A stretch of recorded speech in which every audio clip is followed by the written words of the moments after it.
for better or for worse. Like, he ain't playing all that, all promoting the fight stuff.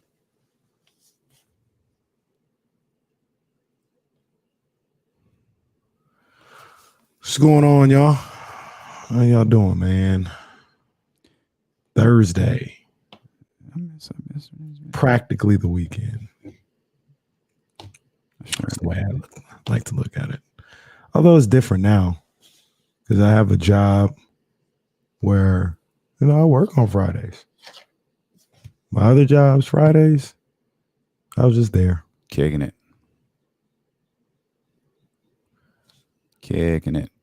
I was just there, what Marshawn say there, so I don't get fired. He was here so he don't get fined. No, I don't get fined. That's right. Fined or fired. Don't get either.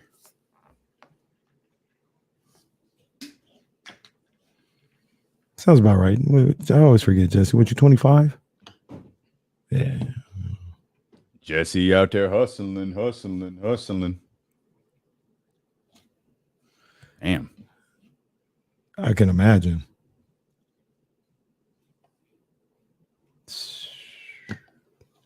That's excessive. Woo. What's up, squad? Yeah, 1,000. It's close. It's show number 537. Let's get these emails sent out. Who do we got? Nope, that's Cousin Pete. She is irritated. She's about done with all this. Sarah and Matt. About done with all this. I can imagine. Done with being pregnant? Yeah. Yeah. I've heard that.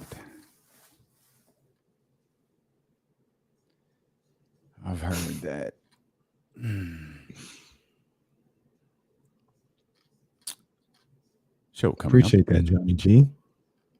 I mean, the show kind of started now, so you just pause, and then at 4 o'clock, you absolutely can turn it back on.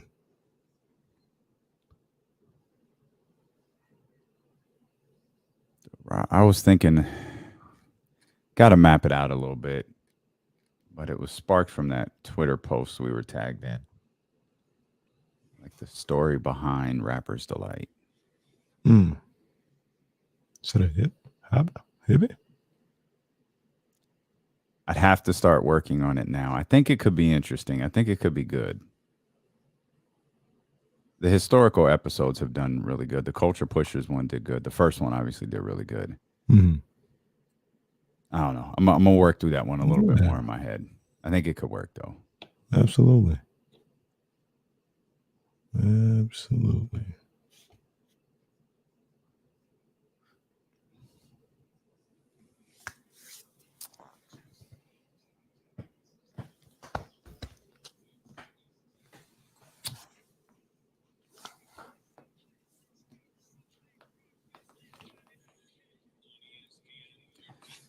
What's good, baby? Welcome into the Practically the Weekend. As Kenny Caraway calls it, the Thursday edition of D-Lo and KC, the September 29th edition of D-Lo and KC. We are so happy that you're here with us. I'm Damian Barling. Acknowledge me! He's Kenny Caraway. Yes, sir. Acknowledge me. Still standing.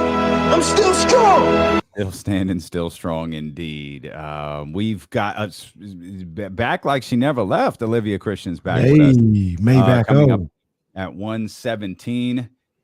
Oh, man, I just realized we're going from Olivia Christian to Sara Hodges.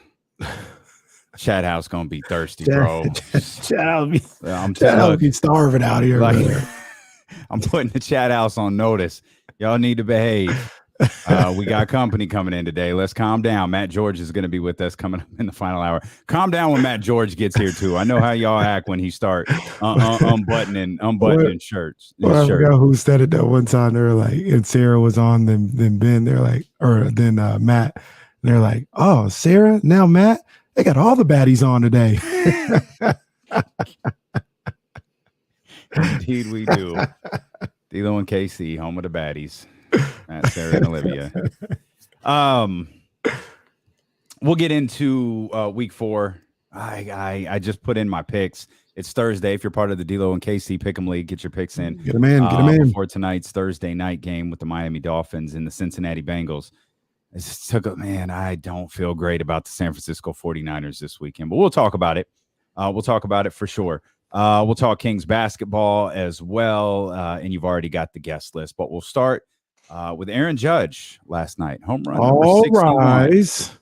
As diluted as it felt that number was becoming in the late 90s and early 2000s, the fact is only Sammy Sosa, Mark McGwire, Barry Bonds, and now Aaron Judge have hit that amount of home runs in a singular season.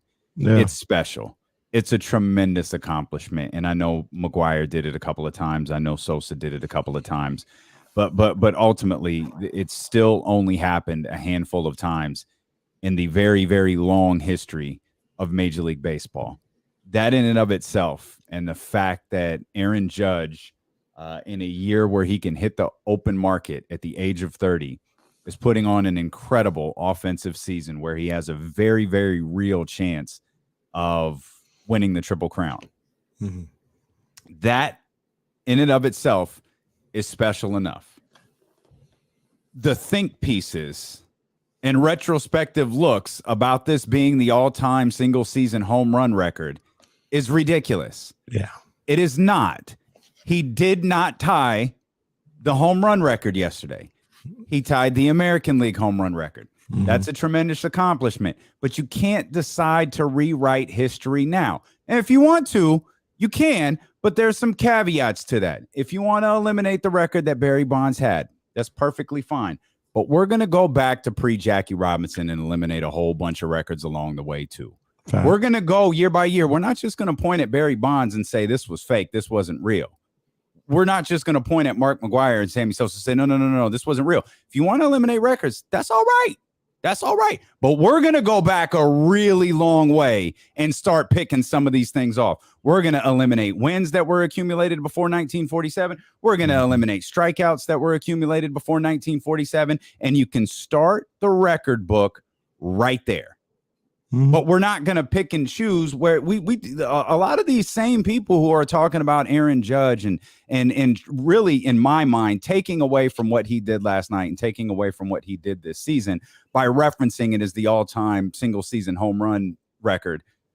A lot of those same people didn't have nothing to say when Mark McGwire was and Sammy Sosa were chasing 61. Well, Damian, let's go there off the rip. And I'm not going to be disrespectful to this man. You know, look, I'm just not. But Roger Maris Jr. had a whole lot to say last night and wanted to make proclamations last night and excoriate anything that Barry Bonds accomplished. To your point, Damian, who was in the front row when Mark McGwire was breaking Roger Maris's record? Who was giving hugs and kisses when Mark McGwire was doing that? Had nothing to say. The energy was completely different. And Stevie Wonder could see what was going on with Mark McGwire. Okay? So Mark McGwire left the stuff in his locker, if I remember correctly. Yeah, 100%. You can see some post-game interviees with, hey, Mark, what's that? Don't worry about it. Yeah, 100%. So I don't know where all this is coming from. Because when all that was going on, Roger Maris Jr. didn't have nothing to say. Nothing. No, I think he was joining in the parade. I think I think Roger Maris's I think widow was still alive at the time, and she was there, she was right there along with him. Mm-hmm. The whole family was traveling all over the place. I think they wasn't just watching McGwire. I think they were watching both of them. And now he said, "Oh no, those records are illegitimate." The part that got me too is he was asked, "Do you think those records are illegitimate?" He said, "I do, and I think most people do." No, bro. They don't. No, maybe you do, and the circle of people you roll with do. I don't think like that. You don't think like that. There's a whole lot of people in this Northern California area that don't think like that, and I think there are a lot of people who follow Major League Baseball that do not think like that. And you know what? Let's be perfectly fair. You know, we were keeping the same energy and all this other stuff. Let's be perfectly fair. We talk all the time when we talk about steroids and things that go on. What's one of the names we always reference? Not the big names, But what's the one guy that we always talk about? Roger? No, there's a lot of people, but I'll just tell you, Brady Anderson. Okay. Brady Anderson always gets I never referenced. would have guessed that.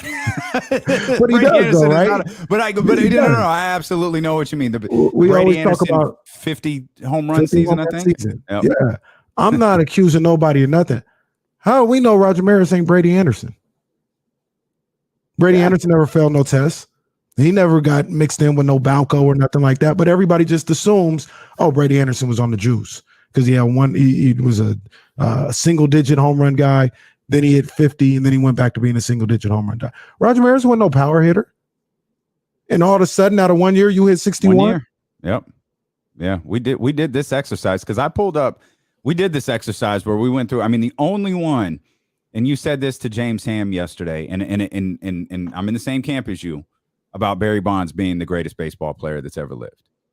I think there's an argument, and there's a good one, and it's with Willie Mays. That's it. I don't think there's any other argument after that. When you look at Willie Mays' numbers and you look at how he got to 6, I can't remember what his 660. 660. Thank God, because I was thinking, was it 666? Is that how many home runs Willie Mays hit? Oh, thank God, 660. When he got that, he hit like 50 plus home runs, like 10 years apart. Not very many hitters have done that. I'm looking at Aaron Judge's totals here. His rookie year, he hit 4. He only played 27 games. 52, his second season. 27, 9 in the 2020 season. And there's a lot of missed games in here. I'm about to say he's had a couple injury seasons too. So for complete context, 27 in 112, 27 in 102, 9 in 28, 39 in 148, and now he's at 61 in 151. Right. This is next to his rookie season. It'll ultimately be, by the time this wraps up, the most games he's played in a single season. The 2 times he's topped 150 games, he's hit 50 plus home runs. And this will wind up being 61 plus. He's having a phenomenal year. He's a bona fide power hitter. He has shown the track record of being that throughout his career at 100%. The thing about it that I didn't like, and maybe, as a Giants fan, Barry Bonds fan, all this other stuff, I thought what Roger Maris Jr. said last night was completely out of pocket. Number one, just wrong. First of all, number two, don't speak for me. Right, that's 2, and number 3, you mentioned it earlier. We're talking about Aaron Judge. Why are you bringing up all this other stuff and starting this conversation about other things? We're sitting here talking about Aaron Judge. Let's focus on him. Let's not take away the light or the attention from what he accomplished. To be fair, he didn't. The question was raised to him, but once the question was thrown at him, he had no problem going in on it. True. He could have. He very easily could have deviated from it and said, "This is he's going after my dad's record." He could have framed it however he wanted to, but he took it as an opportunity to go after Barry Bonds. And got it. You want to hear it? Which is very revisionist history. I don't feel like you do. I don't feel like you actually have the sound. You fool me, you can't get fooled again. But go ahead. Here's Roger Maris last night. Players, this is for you. See, that ain't got nothing to do with nothing. I knew you. Here's Roger Maris Jr. I think it means a lot, and it's not just for me. I think it means a lot for a lot of people, that he's clean. He's a Yankee. He plays the game the right way. And, I think it gives people a chance to look at somebody who, should be revered for hitting 62 home runs, and not just as a guy who did it in the American League. He should be revered for, being the actual single season home run champ. I mean, that's really who he is if he hits 62. And I think that's what needs to happen. I think baseball needs to look at the records, and I think baseball should do something. You're wrong. Jesus. So that's me then, because the follow-up question must have been, do you think the records of Bonds and McGuire are illegitimate? That must have been the follow-up question. I didn't even hear that comment. Yeah, that must have been the follow-up question. So that's me. He did bring it up on his own. Yeah, hey, I'm all for it. Let's revisit the records, because you know who else's records don't exist? Babe Ruth. Now, we have a lot of fun with the Brother Babe bit. But if they're going to come out and say, no, Babe Ruth was actually the first black baseball player, then no, his record's got to go. Right. You can't tell me that Major League Baseball was Major League Baseball when you had an entire league called the Negro League. Right. And the people who were around to see that league, some of the players in that league were far superior. They were just arrogant enough to call the white league Major League Baseball. We can revisit the record book, absolutely, but we're going back to 1947 and everything is gone. Yeah. Everything. So your beloved Babe Ruth, your beloved 27 Yankees, they are gone. Start from there. And even above all that, Damian, is like, okay, so Maris or somebody at 62, what, you want me to forget about 73? You want me to acknowledge that 73 didn't happen? I lived it. It's real life. It happened. Like, that was a season. I saw somebody hit 73 home runs in a season. That's the most I've ever seen, not 62. I don't care what caveats or anything you want to put on it. That's the most I've ever seen in a baseball season, period. The revisionist history is just so gross. Like, it's super gross. It is. Y'all were walking around doing the, what was it? The pat, the kiss, and the point to the sky. Oh, everybody loved that. Now Sammy Sosa, a white man who was on steroids. Ridiculous, man. And apologies to Aaron Judge, because this day is about you. Absolutely. All rise. And I San Francisco Giant. Future, that's right. And I'm gonna point this out. Nothing surprises me.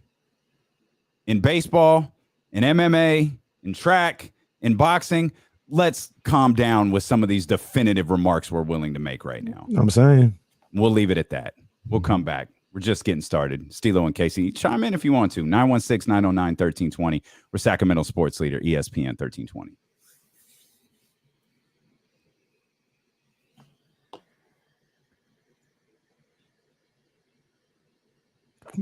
Yeah, forever. That's all they've done is cheat and keep people out of the league.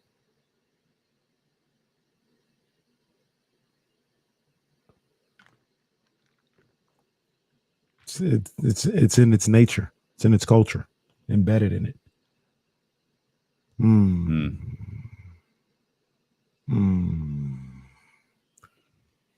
Yeah, straight up. Another thing that that kind of pissed me off was I see ESPN is having this like 30 for 30 or something about Yankees versus Dodgers in uncivil war. Fam, that ain't no rivalry. What? They were rivals in New York. All right, when it was Yankees and the Brooklyn Dodgers, they faced each other a couple times in the 70s in the World Series, and that's been it. The 70s were 40, 50 years ago. What kind of rivalry do they have? That's silly. They're doing a 30 for 30 on that? Yeah. Damn. Now I'm going to watch it. But I watch damn near everything that they put out. I was even watching the Red Wings and the Avalanche, so they do a good job of those things. So I'm gonna watch, but yeah, they don't make no damn sense. Dr. David killed that Photoshop this morning because that I kept looking at that picture of Morgan like, wait a minute. Wait a minute. Big B, Aaron Judge was born in Sacramento, California on April something, 1992.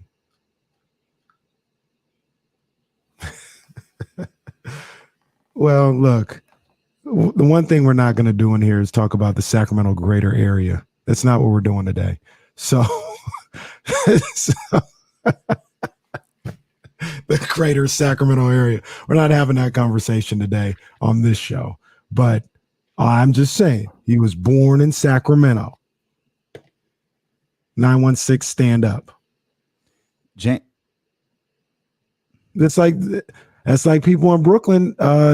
They rep Michael Jordan. Birthplace of Michael Jordan. Welcome to New York City. Who else was born there? Wasn't Tupac born in New York? I feel like he was. I don't remember where I know was he in lived. jail. He moved to He Baltimore. was Baltimore. They lived in Baltimore. I think he was born in New York, though. If I'm gonna guess where, I don't remember. Afeni got out of jail while she was pregnant, right? I thought maybe it's not Tupac. It's somebody Harlem. else's. Yeah, Harlem. There we go. Harlem on the rise. You don't got no problem with no guy. So I know James and Domantas Sabonis have the exact same haircut. James and Domantas Sabonis look a lot more alike than James and Kevin Huerter. I agree. It's funny. Like I understand. I think redhead or whatever, and I think back to Earlyham or whatever, and I guess his hair was a little more red, but he's not a redhead to me. He's like strawberry blonde. He's not a redhead. He's strawberry blonde. But yeah, like I'm looking at Sabonis, like it's James Ham right there.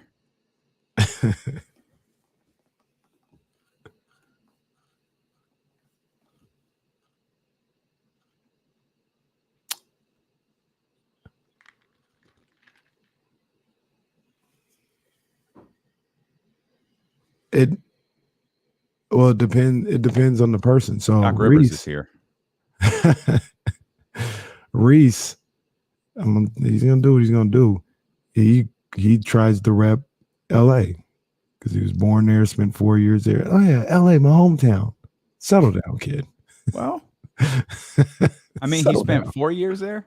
Yeah, and he's 9. 10. Well, yeah, 9, about to turn 10. Like, okay, at some point you can't be saying that. Like when he's 20, can he be my hometown? Yeah, you spent 16 years. Pac lived on the West Coast for like 4 months and was like, "Yo, what's up?" wait a minute.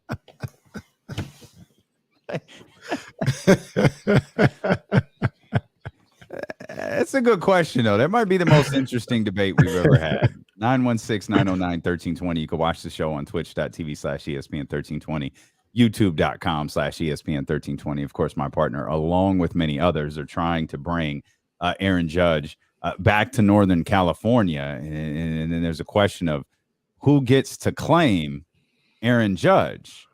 And Jesse's adamant it's Stockton. Stockton gets to claim Aaron Judge. Look, I have no problem with that.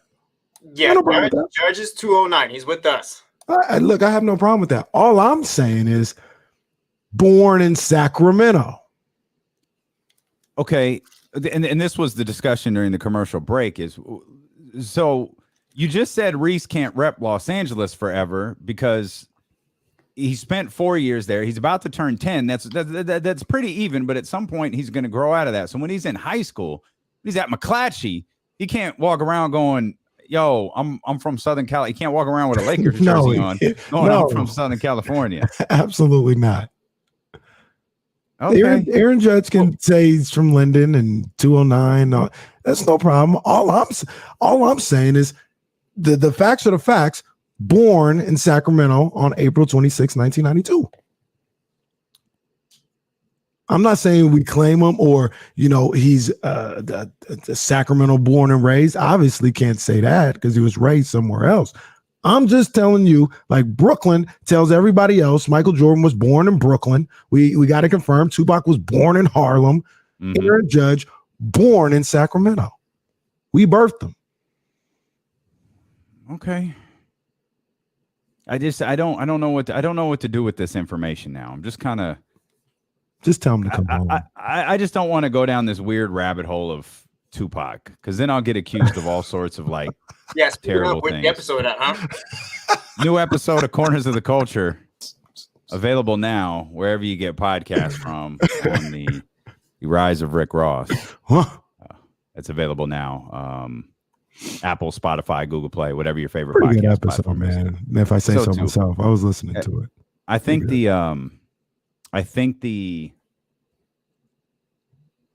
the interview goes along really well with it. Yes. I think it's a really good companion piece. If you've never heard our original conversation with Rick Ross and Brett Barish, we posted that on the podcast feed for you to listen to because we referenced it a couple of times. And I think there's a number of things we talk about in our conversation about Rick Ross that is related to music, work ethic, all of that different stuff. We discussed that with him. So we encourage you to go check that out if you're into that type of thing, man. We really think you'll enjoy these little dives we do outside of the world of sports. Corners of the Culture, wherever you get podcasts from. Can't wait. We'll check in at Kings practice as the day rolls along. Our 1320 Kings insider James Ham has posted some sound from Domantas Sabonis, who we've determined those two look a lot alike, especially with James's new haircut. So we'll dive into that, find out what went on in Kings training camp today. I'm sorry, I'm just scrolling through the chat, and once again, Brad Clayton is just always wrong. He's always wrong. He says Tupac is from Oakland. Come on, he's man. not. He's very much not. He's very much not. I don't think Tupac ever lived in Oakland. I don't think he did either. Like, he lived in Baltimore. He was born in Harlem. I promise you that is correct. He was born in Harlem. He lived in Marin County. I don't think he ever lived in Oakland. No. I just think Tupac showed up in 96 and started screaming West Side, and everyone was like, hell yeah. Like, wait a minute. Hold up, fam. You from B-More. What? West Side of what? West Side of the L train? Like, West Side of what? West Baltimore. West Side of Manhattan? You over here talking about West Side? I'm all right. We're just gonna keep moving. Keep it moving. Kyle Shanahan. I know you wanted to talk about Kyle a little bit yesterday. Obviously, we're getting ready for week 4 of the NFL season, which I'm feeling a little anxious about for your San Francisco 49ers, man. They'll take on the Los Angeles Rams this weekend. But I know you had said yesterday, and we didn't really get a chance to dive into it. Some of the takes on Kyle Shanahan are getting a little out of control. It really is. It really, and like I tweeted out the other day, is Kyle Shanahan flawless? Is he perfect? Absolutely not. Absolutely not. I'm a big Kyle Shanahan supporter. My guy, Young Shanny, so you're not going to find a guy that, supports him more than I do. And I'll tell you, there's things that irritate the hell out of me about Kyle with his play calling and things of that. He's not flawless at all. But the thought and even the murmuring of conversations, tweets, and debates about whether or not he should be on the hot seat, that's ridiculous. Completely ridiculous. He is not on anybody's hot seat, nor should he be. He's a good coach. We talked about this since we started the show. He's a good coach. I've always said pump the brakes on the genius stuff. Like, he's just good. He's really good at what he does. But by no means should he be on anybody's hot seat at all, and especially after 3 games. Hot seat talk a little goofy, but the guy just went to the NFC Championship game. Yeah, I mean, again, hot seat conversation a little goofy. That's very first take, hot take, undisputed, Skip and Shannon, Stephen A. and whoever type stuff. But it is fair to ask, like, yo, what the hell is going on here? You go back and look at the play calling in the first half on Sunday night. Mm-hmm. And they had 9 first down plays, 7, or they had in the first half, eight first down plays that were runs, 11 first down plays that were passes. 8 run, 11 passes. In the second half, it was 9 first down plays, 7 were runs, and 2 were passes. It felt like he got more conservative.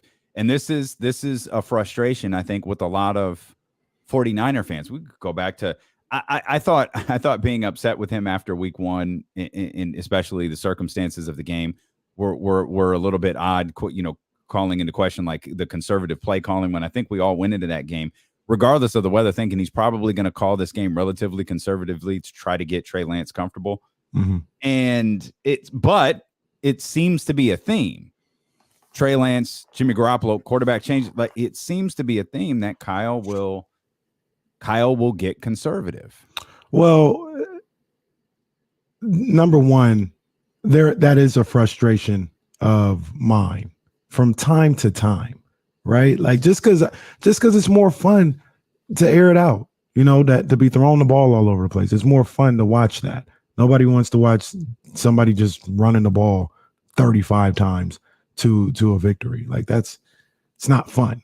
So yeah, I want to see some fun football. I want to, be as hyped as Chiefs fans are about, watching Mahomes throw the ball around, all this other stuff, Josh Allen, the way people feel about Tua right now, things of that nature.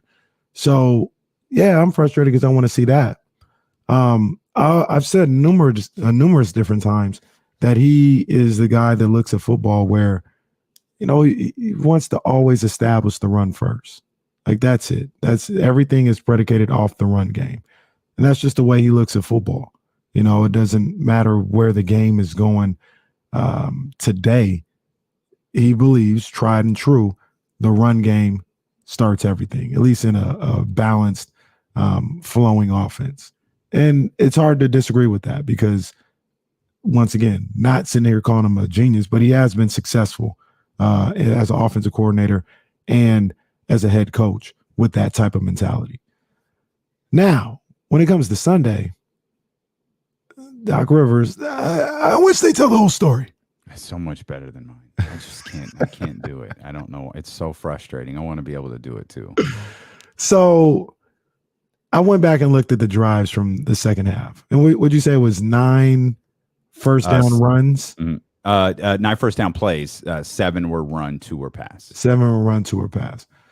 So, and I look back on this ironically because I wanted to see the third downs because I thought, being 0 for 9 and 1 for 10 on the game, it felt like there were a lot of manageable third downs. And that's what frustrated me. I looked at this study not for the first downs. I looked at it for the third downs. But since I was there, I was like, all right, well, let me see what happened on first down. In the first drive of the second half, they ran, got 2 yards. On 2nd and 8, Jimmy fumbles the ball around midfield. It's a fail on your quarterback, not on your head coach. Second drive was the safety drive. The ball started on the 2. So they ran on first down on that one. Yeah, because you're trying to get off the goal line. So that was more of field position and situational where I just need a little bit of room for my quarterback. That's where that run came from. On the third drive, he ran twice on first down. The first down, he ran for 18 yards. So you just ran for 18 yards. The next set of first down, yeah, let's run it again. Let's see if we can get another 4 or 5 yards. Makes sense. The fourth one is the one where I'm really like, okay, maybe it could have been a little more, a little more aggressive. That was a field goal. It ended up in a field goal. They ran the ball.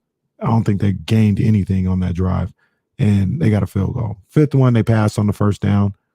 They didn't convert a 3rd and 3. And then the last 2, they were behind, and they passed on both of those first downs.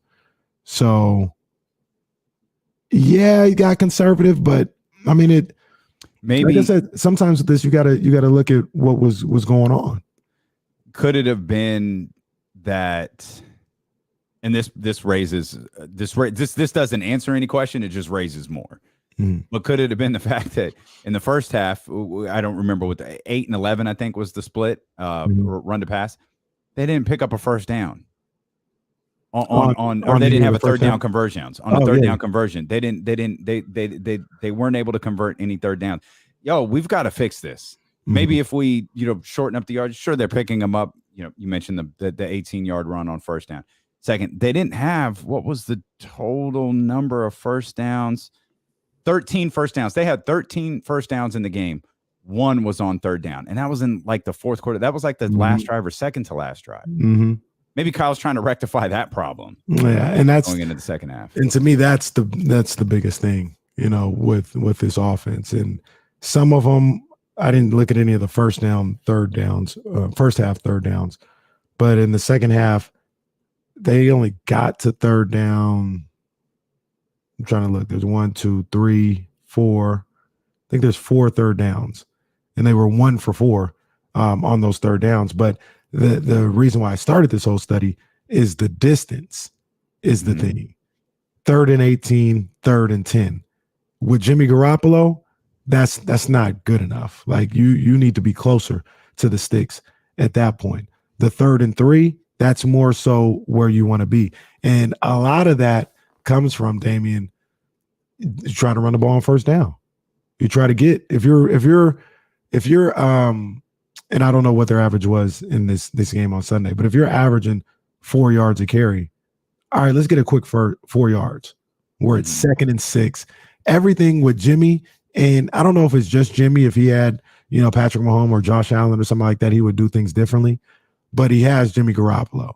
And I feel everything with Kyle Shanahan's offense with Jimmy Garoppolo is let's have the entire playbook at our disposal on third down, which means we have to make it 3rd and 3 or less. You know what I mean? Like I think that's the way he kind of looks at things. So if he's like, and you can make the argument, say you pass on first down, incomplete. All right, run your 4 yards on second down, and now it's 3rd and 6. Yeah, that may work too. But what if you get stuffed for 1 yard? Now you're looking at 3rd and 9. So if you get stuffed for 1 yard on second down, all right, you're still at your 3rd and 5. You're still in your manageable. I think that's why he's always looking to get his 3, 4, possibly 5 yards on first down so he can have the whole playbook, because he doesn't have the whole playbook with Jimmy. And the part of the playbook that he has when it's 3rd and long with Jimmy Garoppolo is probably the weaker part of the playbook, because he can't throw the ball. He can't throw the ball. You might not know this. That the first down happened, I think it was late in the game, right? Did it happen on that drive that Jimmy threw the interception? Was that the drive they picked up the third down conversion of the whole game? Yeah, it was on that drive. It was where he threw the interception. Yep. So I'm looking and on that one, not to interrupt you, on that one, they threw on the next 2 first downs. One was completed for a first down. The next one was an interception. The interception was on first down. Okay. I'm looking and I'm just, something that stands out to me. The Broncos had drives of 11 plays, didn't lead to anything because of the field positioning. They had a drive of 8 plays that led to a field goal, 11 plays, the missed field goal, 12 plays, 80 yards led to the touchdown. The 49ers didn't have a drive over 6 plays, and they only had one drive that had 6 plays, and it was the touchdown in the first quarter. The offense was anemic. The offense was anemic. Tough. Yeah, that's tough. And not converting on third down had a lot to do with that. Yeah. And I didn't look at the first half third downs, so I don't know if you want to put that on Jimmy or on Kyle's play calling or whatever the case may be. The second half third downs, really looking at it, and this is just like being really basic with the whole deal, saying 3rd and 10 isn't good enough. But they had a 3rd and 18, a 3rd and 10, a 3rd and 3, and I think the one they completed was like 3rd and 6 or something like that. The truth is, we're probably focused on the wrong thing. The 49ers didn't move the football. We talk first downs, third down conversion like all we want to. They didn't move the ball. Third down is where you move it, though. That's Jimmy. And Jimmy, when he's been good in 2019 and a little bit last year, he was like number 1 in the league in third down. They had drives that went 6 yards, 5 yards, 7 yards, 8 yards, and 4 yards, and that's not counting the negative 2 yards on the safety. But I mean, to your point, I guess the offense was just bad. It doesn't matter if it's first, third, like you just said. The job's not getting done. Yeah, the job's not getting done. They weren't efficient outside of one drive on offense. And then you talk about the turnovers. That the drive where the interception happened, they were moving the ball. They completed a third down conversion to Juwan Jennings. Jimmy had just thrown a first down pass on first down for like 11, 12 yards on the drive. Yeah, even more than that. And they were down a field goal. They could have won with a field goal. They were moving the ball, and then that pass on the interception ruined it all. And then the fumble that they had at the start of the second half, that was around midfield.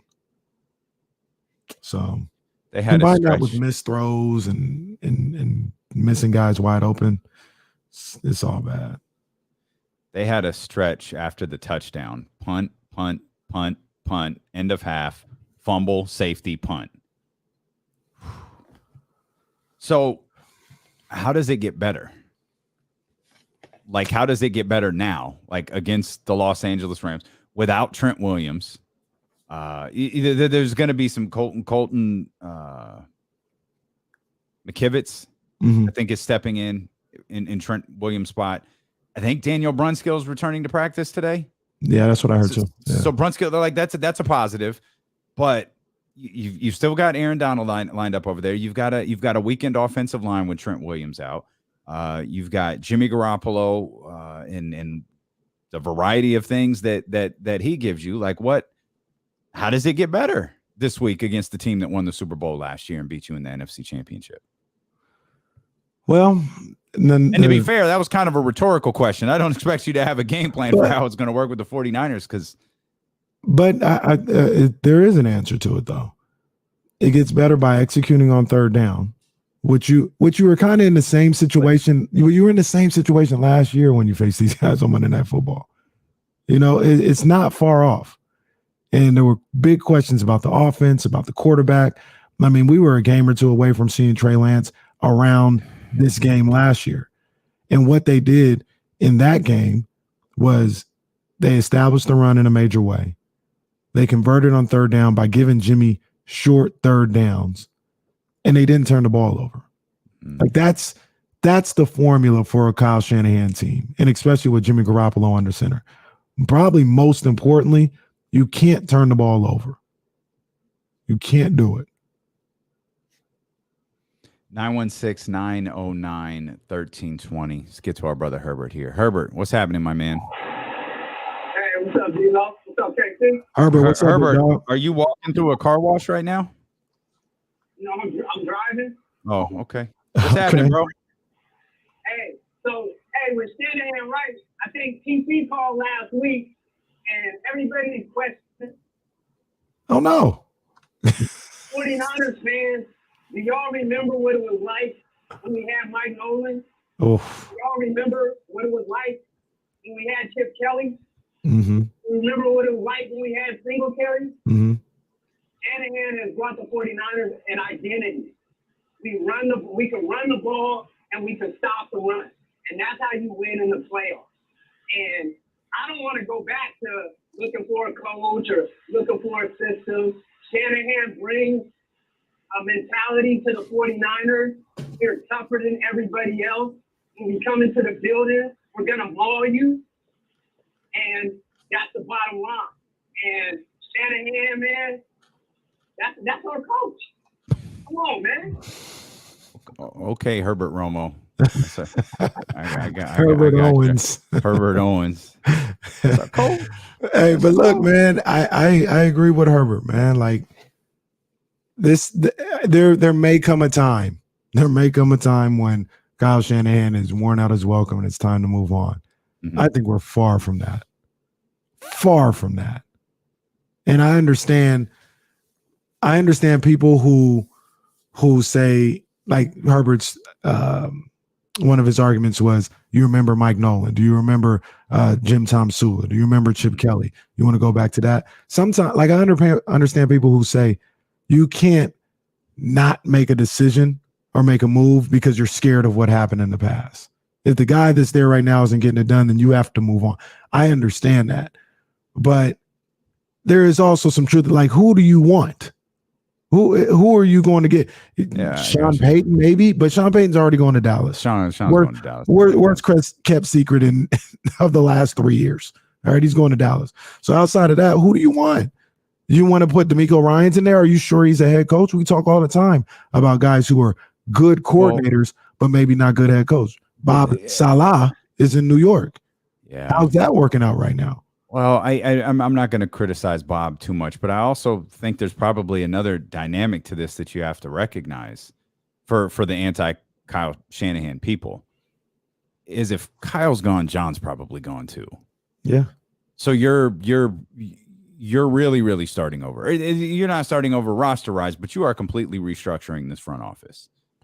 And I just don't think we're there yet. I don't think that we need to be there yet. And I'm not even sure what to make of. Like, I'm not going to be hypercritical if the 49ers lose this game to the Los Angeles Rams. I'll be worried about them and how they regroup and get things going this season, but I don't particularly feel good about this game with Trent Williams out, with Aaron Donald on the other side, with the weakened offensive line, with an offense that's got some questions. Like, for last year, the answer was more Debo. I don't think the answer to the offensive struggles this year are more Debo. It's more Kittle. They need to get Kittle. Hey, it's a great point. You don't pay Kittle what you pay Kittle to be targeted 5 times in a game. They need to get him more. They need to get the ball to their playmakers, and that includes Debo. Like, Debo needs to be in that, but it needs to be a bunch of offensive plays and game plans to just rotate the play calls for. This is a Debo play. This is a Kittle play. This is Ayuk play. Debo play, Kittle play, Ayuk play. Ayuk play, Debo play. Just keep rotating. Get your playmakers the ball. Yeah, but she's going to hand the ball off 10 times in the midst of all of that rotation that you just did right there. That's fine too. You got to establish, the run. Okay. That's fine. But when you drop back, it needs to be from one of those 3 guys. And then maybe you even have Jawan Jennings out there, because I like Jawan Jennings, and I feel like Jimmy Garoppolo looks for him on 3rd down. Keep him out there as well. But this is a time when you force feed the playmakers. Vince, hang tight. We'll get you here in just a heartbeat. 916-909-1320. More 49ers on the way. The Ceiling is the Roof performance of the night, brought to you by ACR Solar and Roofing, coming up. And we'll talk Kings basketball as well here on Sacramento Sports Leader, ESPN 1320. I wonder if this is going to feel like a job when we go into the studio. Like, we're actually going to be at work. As long as I just keep the 2 of you in my eyesight, I don't know. Well, that would be impossible, because there'll be a window right behind Kenny. People will be messing with Damien. No, we're gonna be like zoo animals. Look, this is our this is our show. Look at take a look. They're talking. They got a video on. The lights are turned up really bright. Zoo animals. That's why I hate zoos. Oh my gosh. Is that true? Oh, that's right. Jeez. Oh, that's a bummer. TC, if that's TC was like, call in. TC heard my name. Herbert threw up the bat signal. TC, hang on. Wait till we get Vince off the line. There are some things we haven't figured out yet in the new studio. We need to get Jesse an actual physical phone.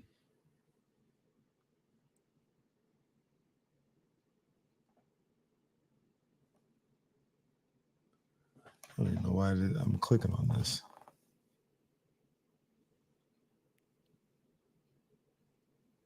Brett Favre will not be invited back here. Brett Favre better not be invited back here. Oh, hell no. Probably do. Punishment. Look, they probably do. He's the worst. Got a charity that says it's for cancer and kids and fucking football. Clown. Yeah, just a couple minutes, TC. Be like 5 minutes and then hit us and we got you. Hey, big shout out to the homie, Jill Adge. She was going for an interview a couple weeks ago, I guess. She got the job. So hey, Jill Adge, official IT lady here is what she says. So big ups. That's awesome, Jilly. That is awesome.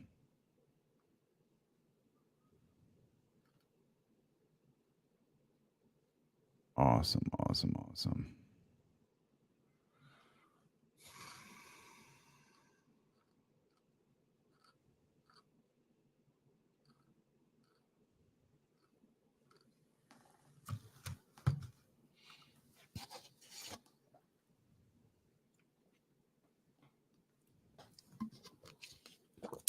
Damn, I need another water.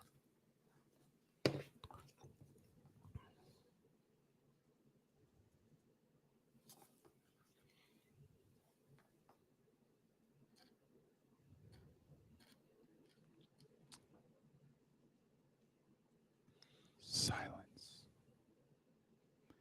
Darkness falls Oh my across the gosh, land. Dr. Dave. The midnight hour is close at hand. Got you.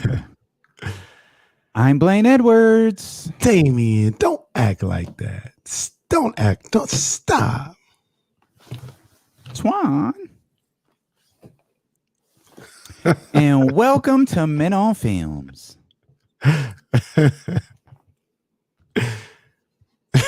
He could hike this ball any day. Welcome to Men on Football. Well, today we're breaking down the tight end. Mm-hmm. That segment was so inappropriate. Out of pocket. Amazing.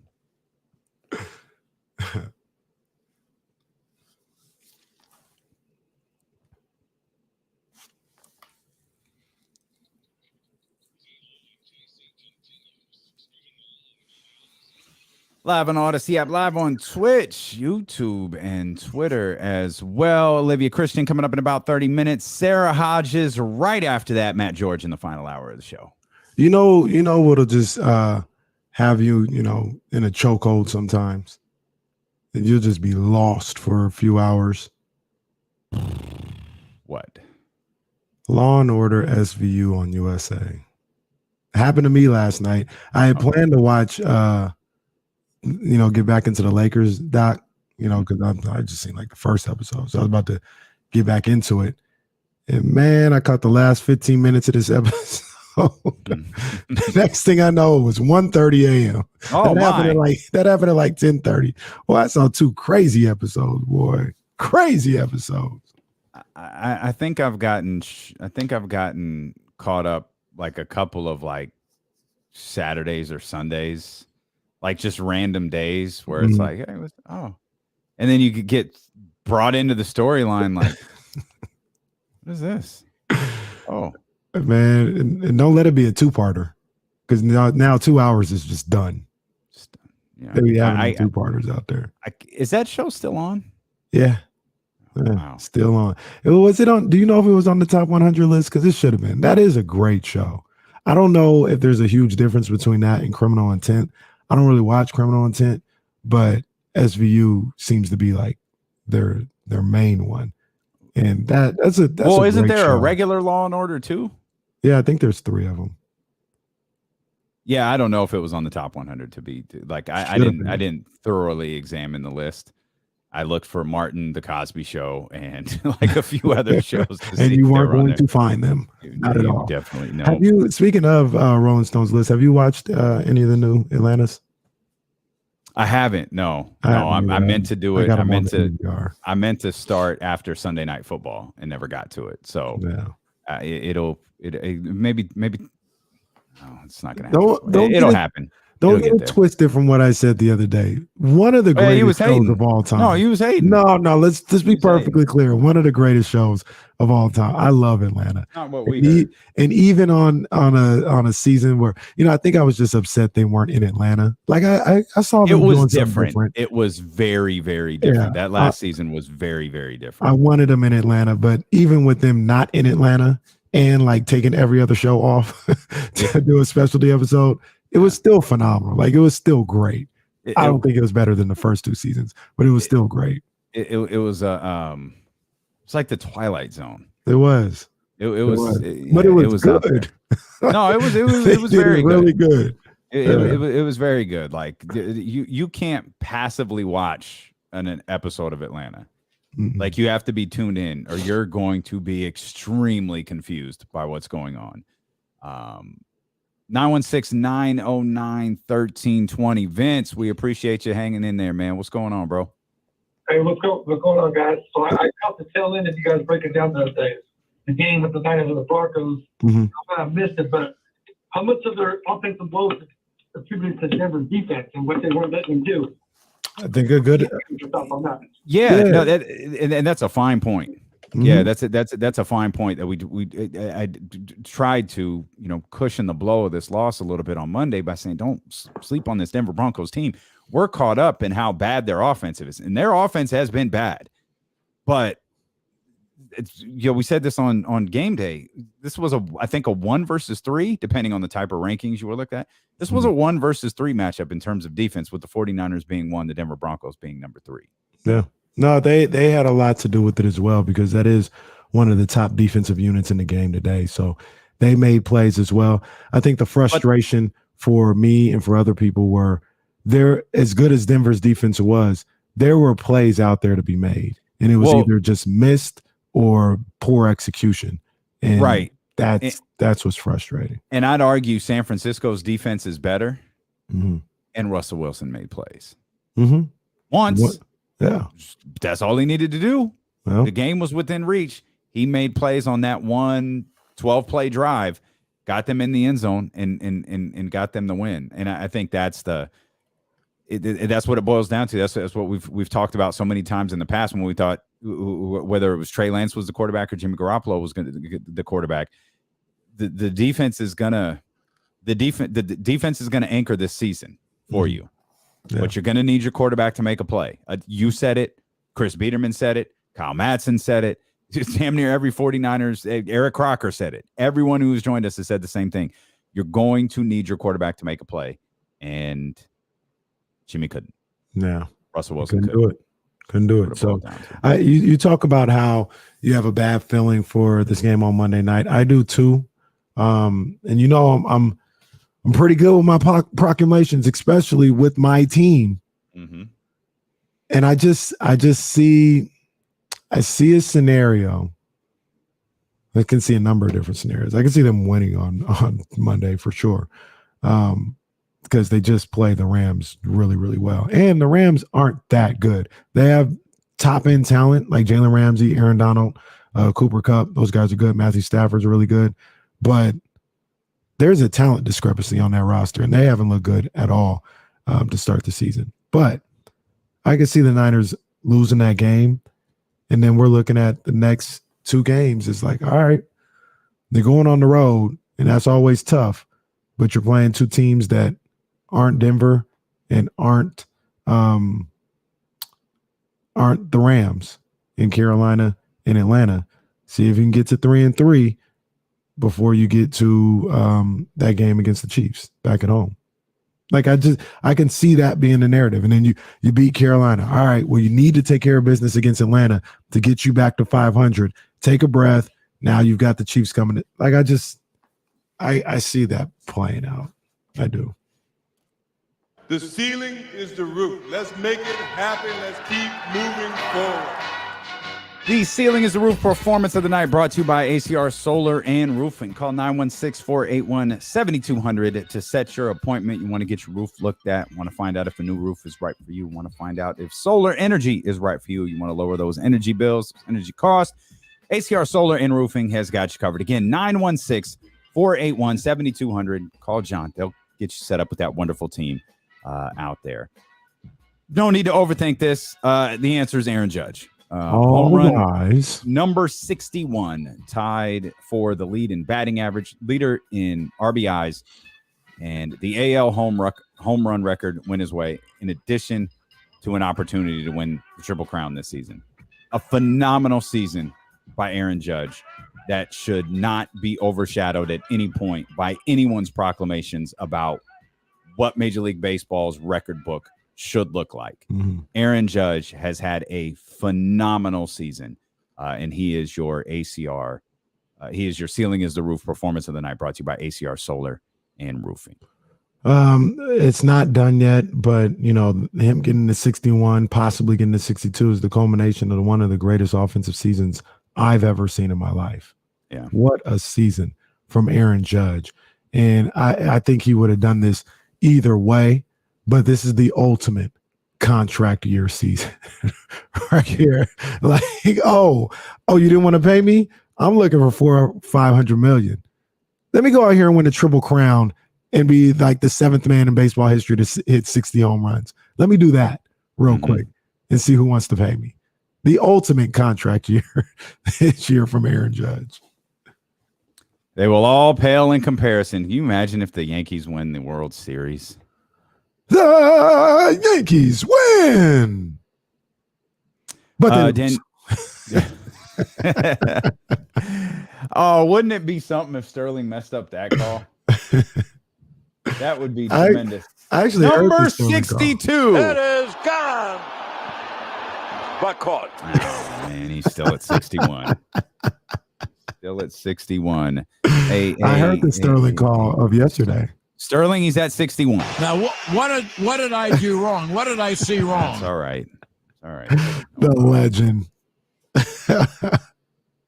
You got like a premium peacock. Wait, where the hell did that come from? I was trying to. I hit the button on accident. That was my bad. It was an accident. I was watching Raw the other day, and somebody. I don't think they call it the small package anymore. I don't think they do. What do they call it?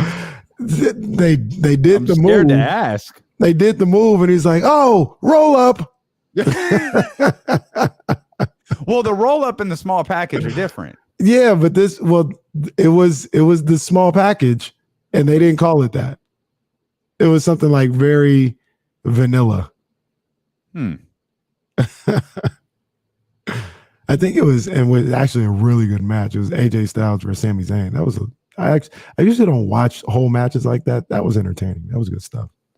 Sami Zayn is he's an extraordinary performer. And he's killing it right now. He's so good. As an honorary Oos, he's killing it right now. He's so good. Before we get to Kings basketball, Coolio passed away last night. Oh man, rest in peace. 59 years old. I guess it was due to cardiac arrest, which is just terrifying. That is so sudden, and for many, particularly men, just completely out of the blue. That's too bad. He had we can tell our Coolio jokes, but he lives off 3 songs, and he lives well off of those songs. Fantastic Voyage was a smash, and it pales in comparison to what Gangsta's Paradise was. Yeah. That was an incredible summer record. Wow. Yeah. I think I saw and LV. I think I heard somewhere this morning. I think it has 1 billion views on YouTube. Gangsta's Paradise. I mean, we could obviously look that up, but yeah, that song. What was this song? I forgot. I think it was on Corners of the Culture, and we were talking about some song, and we were like, it's not a bad song, but I never listen to it anymore because I just heard it enough. Like I don't hear it no more. And H to the Izzo. That's exactly what it was. Yeah, we were talking about the blueprint. Yeah. And that's how I felt about that song. And that's kind of how I felt about Gangsta's Paradise. Like I'm like, oh man, Gangsta's Paradise was a song that I wouldn't listen to today, and I knew every word. Like when I would end up listening to, as I walk through the valley of the shadow of death, I look to my left and realize there's nothing left. Yeah. I knew every word. Like it was such a huge record. And I loved Fantastic Voyage. I thought that was a really good underrated song from Coolio. And I liked I even liked All the Way Live. Remember that from the Eddie soundtrack? All the Way Live. Gangsta's Paradise on YouTube. It has 1 billion views. That's 1 billion. There's only been around for 5 years of the one that's posted on there. Wow. Stevie Wonder's still getting rich off that record too, just as Lakeside are, and like he knew with Fantastic Voyage, it was like, yo, I could tap into, if Fantastic Voyage worked, we could go with this all the way. He had that song on Space Jam too that it was actually dope. Right? If I hit him high, hit him high. Yeah, that was a smash. That was a smash. I think wasn't Busta Rhymes on that track too? Yeah. Hit him high. Yeah. I remember. No, that was a smash. Gangsta's Paradise. My memory of that song will always be my junior year So it was my junior year. A lot in my crew that I was with in high school was a year older. So like Io and his crew was a year older. So they were seniors. And in the first dance of the year, it was outdoors, and we was in the quad area, and Gangsta's Paradise came on, and it hit that and the circle formed, and everyone got so hyped for the record started because the name of our crew was the Puppy Pound. So everyone started yelling Puppy Pound. Oh man, Io named the group, didn't he? Yeah. But it wasn't Cleveland. It wasn't Cleveland. It was this was 97. This was 97. So the Dog Pound was hot. It was like, yo, that's the Dog Pound. I got you. With a Puppy Pound. Like that's what it is. Contort your fingers into two pigs, baby. We the Puppy Pound.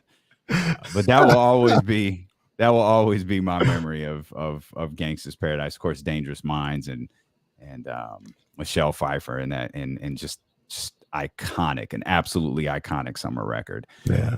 Sad to hear Coolio passed away, man. Sad to hear Coolio passed away. Did you like Dangerous Minds, the movie?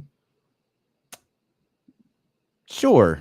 Yeah. Like I don't think I've ever seen it again. That's it. That's 100% it. Like I've probably seen it once. I've seen High School High like 10 times, but I haven't seen Dangerous. That's High School High was the spoof off. It's like High School, like Dangerous Minds is heavy. Mm-hmm. Like I don't sit down and watch Boys in the Hood every day. Like those types of movies. Boys in the Hood is on. I'm watching it though. Yeah, but like it's also like those movies are tough. It's like I find this with books too. You can't watch, like sometimes you can't watch those type of movies. Sometimes you can't listen to certain types of books or podcasts or whatever, because they'll put you in a I got this this thing on Huey P. Newton I'm dying to listen to. But I know what type of mood that's gonna put me in. So I try to I'm not gonna put it on in the morning. Right. Yeah. You think I'm hard enough to deal with now? Just come in after listening to 4 hours of the Black Panther soundtrack. That ain't gonna work. The Dangerous Minds is one of those movies where it's like, I don't want to watch this. I'm gonna have to watch that again though, because I really do feel like it's a good movie. I haven't seen it since the first time I saw it. You're listening to D-Lo. Hey, man, I think that's the same for me. I think I was one and done. Yeah, I want to see that again. You're listening to D-Lo and KC on KIFM West Sacramento 98.5 FM, KRXQ HD2 Sacramento, ESPN 1320, driven by Lasher's Elk Grove Dodge, always live on the free Odyssey app. Olivia Christian coming up in about 10 minutes or so. Sara Hodges right after that. We can check in at King's practice. James Ham in the media scrum talking to Domantas Sabonis. What's your relationship with De'Aaron, both on and off the court, sort of developing that chemistry? It's great. It's great. Both of us are trying to do what's best for the team. We're in training camp. Everyone's just trying to learn everything the coaches want us to do, and hopefully this afternoon practice we get to play up and down a bit, so it's going to be more fun. He's talked about learning to play off the ball more. Yeah. I imagine moving with you, and what are you seeing from him in that way? And is that you guys developing some comfort? Coach really wants us to play off the ball in general, and if Fox and I can develop our two-man game doing that, it's going to be even harder to stop, because when it's just pick and roll, eventually it gets easier to guard after a period of time. But if we can develop an off-ball game, then it's going to be really tough. How is you hear Mike coaching up in the background there? Yeah. I think that was Sean Cunningham, right? That came in on the second question. Mm-hmm. Didn't even let Sabonis finish his answer. Well, Sabonis was answering the question. How was it? Wait. He's probably thinking, I got to get the question in. I don't know how much time we got with Domas. I got to get this question in. James said, "How's your relationship with De'Aaron Fox, Domantas?" It's going well, and we're working. Domantas, how did you work on? Damn, Sean. Sean's a pro. He thought Sabonis was wrapping up, and he was like, "I'm gonna get this in there. Gotta get the question in." I'm watching Sabonis here, and it's we talk about how James, Sean, Matt George be with us later. Crew's kind of back in the they're back in the facility. They're back in these these player scrums now. Like, it's different for reporters, right? It's different for James. It's different for Sean. They haven't done this in two years. It's clearly different for the players too, because Domas is answering the question. And he is looking off into the wonderful world of Oz. Like, he's looking out, and I don't know who to make eye contact with, because like Sean is right here in front of me. So every few seconds, Domas will he's talking, and then he'll look down at Sean and then avert his eyes immediately. Everybody needs an adjustment at this point. Everybody's getting used to the way things are. I did pick up on something he said in there, and this is pretty customary, I guess, for the start of training camp.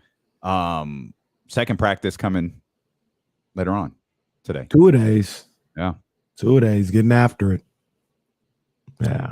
How about some more from practice? Absolutely. Domantas Sabonis to De'Aaron Fox. De'Aaron, you've been here a long time. Just how does this season feel different, and what do you want to have go right for you this season, where a lot of things spun out quickly last year? I mean, for us, it's really just competing from the opening tip of the first game until the last game, if that's in the playoffs or not. So, a lot of teams have ups and downs, but whenever you're down, you can't, have guys go separate ways. And be splitting off, and I think every coach, every player in the league will tell you that. So, and y'all could probably guess who that was.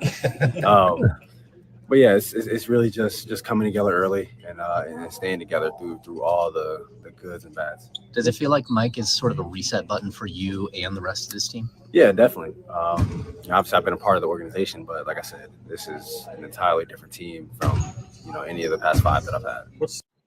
De'Aaron Fox right there talking to 1320 Kings insider James Ham. Well, who was it? I was trying to figure the same thing out too. I assume he was responding to the noise. Yeah, it was a dunk, and he said, "You can guess who that was." I'm thinking off, and I think every coach, every player in the league will tell you that. So, and y'all could probably guess who that was. It's either Domas or Malik. Oh, really? That's my guesses. You think that was a dunk? And I because if you listen, you hear the dribbling coming up and then the dunk. I bang, bang, bang, boom. So somebody's dribbling up the dunk. I would have gone. Y'all could probably guess. So, and y'all could probably guess who that was. Yeah, maybe it was Malik. Oh, maybe it was Malik. Who? Or Rashawn? Who was it? I think it was Monk or Sabonis. I only say Sabonis because they're talking about Sabonis. But my first guess is Monk. I think Malik did a windmill or something like that. Well, I'm gonna find out. Who was it? Inquiring minds want to know. Are we gambling on this too? It's a dated ass reference. No, we are not gambling on who the dunk was in the back of the De'Aaron Fox interview. Of course, I got to admire James Ham's internet. The second we make it a bit, James' internet doesn't freeze anymore. You know how that goes. You know what I've been working on? Because it seems like everybody's saying it now. I mean, I don't think nobody's saying Domantas. Everybody's saying Domas. I've been working on it. Last time I tried to say Domas, it got sketchy.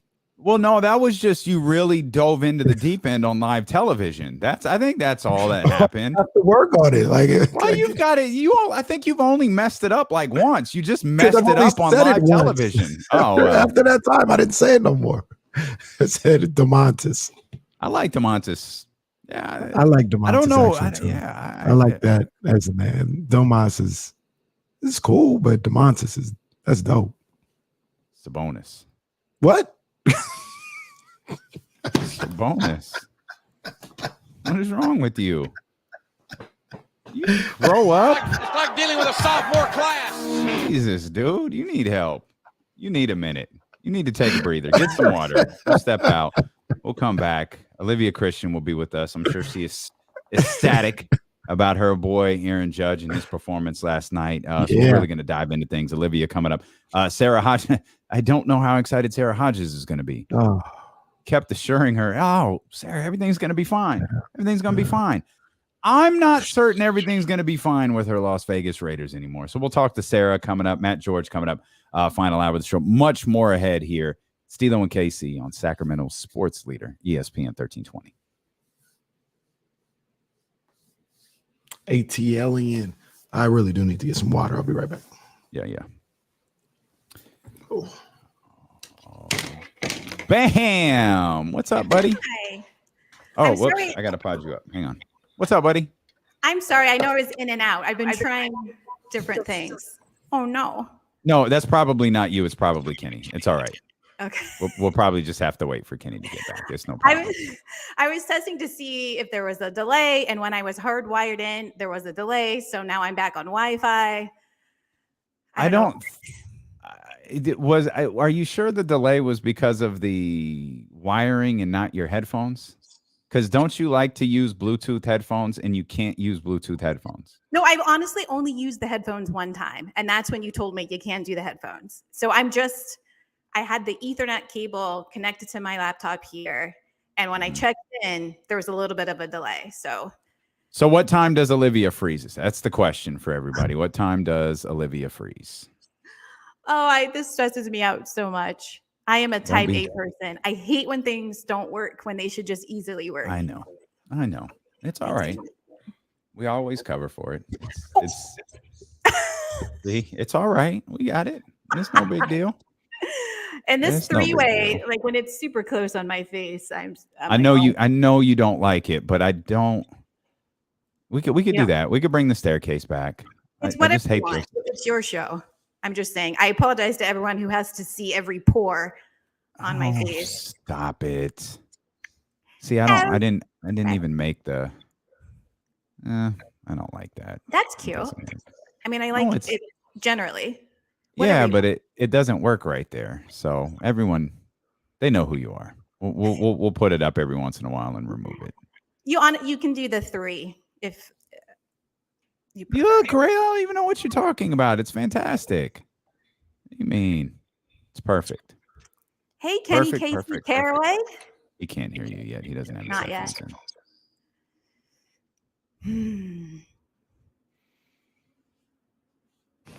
Hey, back.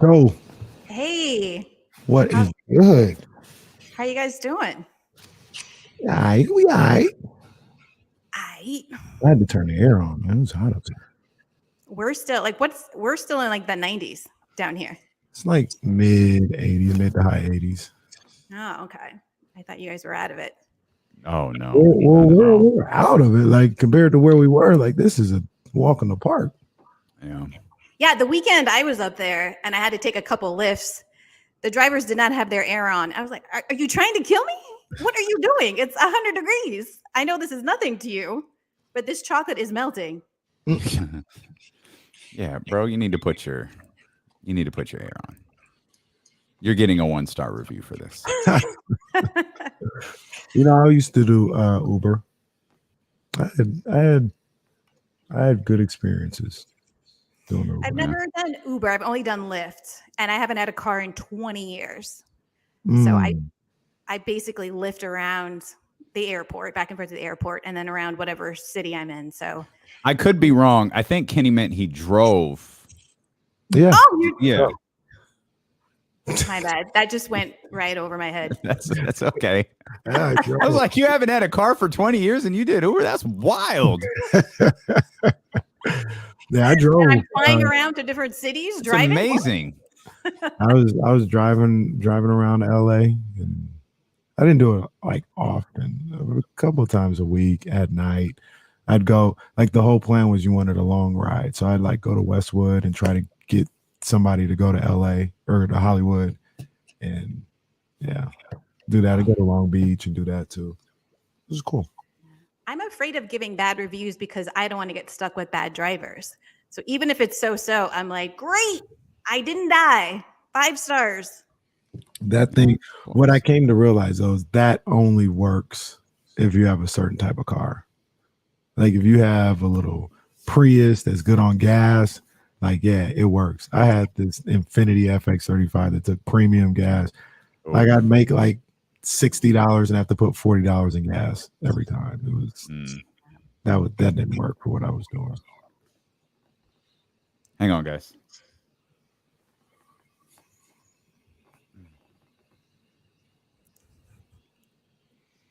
Odyssey app is a great way to listen to the show. Twitch.tv/ESPN1320 and YouTube.com/ESPN1320 is a great way to watch the show as we welcome in author, motivational speaker, host of the Game Last Night, Cap, soon to be host of the Game Last Night, which allegedly is returning here on an ESPN 1320 podcast platform. She is Olivia Christian. Olivia, welcome back. Hi, thanks for having me, and thank you for that long introduction. It felt like I was somebody for a minute. I love that you say thanks for having me as if you don't work here with us. Like you're a guest. That's fantastic. I love that. Well, I'm here like so on and off lately that I have to remind myself that I get to join you guys every now and then and talk sports. How lucky am I? I mean, we always enjoy talking to Maybacko. Always doesn't happen enough. You know, we want more Maybacko out here. People with the streets want it too, man. That's sweet. That's sweet. I'm excited to be joining you as we're about to start the new NBA season, as we celebrate the Yankees and postseason. Would you like to gush? Would you like to gush over your boy for a few minutes before would you like to talk about Aaron Judge and 61 and how your heart probably just melted yesterday when that ball flew out of the park? It was such an incredible night. So, and my dad and I are on like a group text. We're the only ones who like the Yankees. My brother keeps saying the Stankies and Barry Bonds is better. And I'm like, shut up. We are celebrating right now.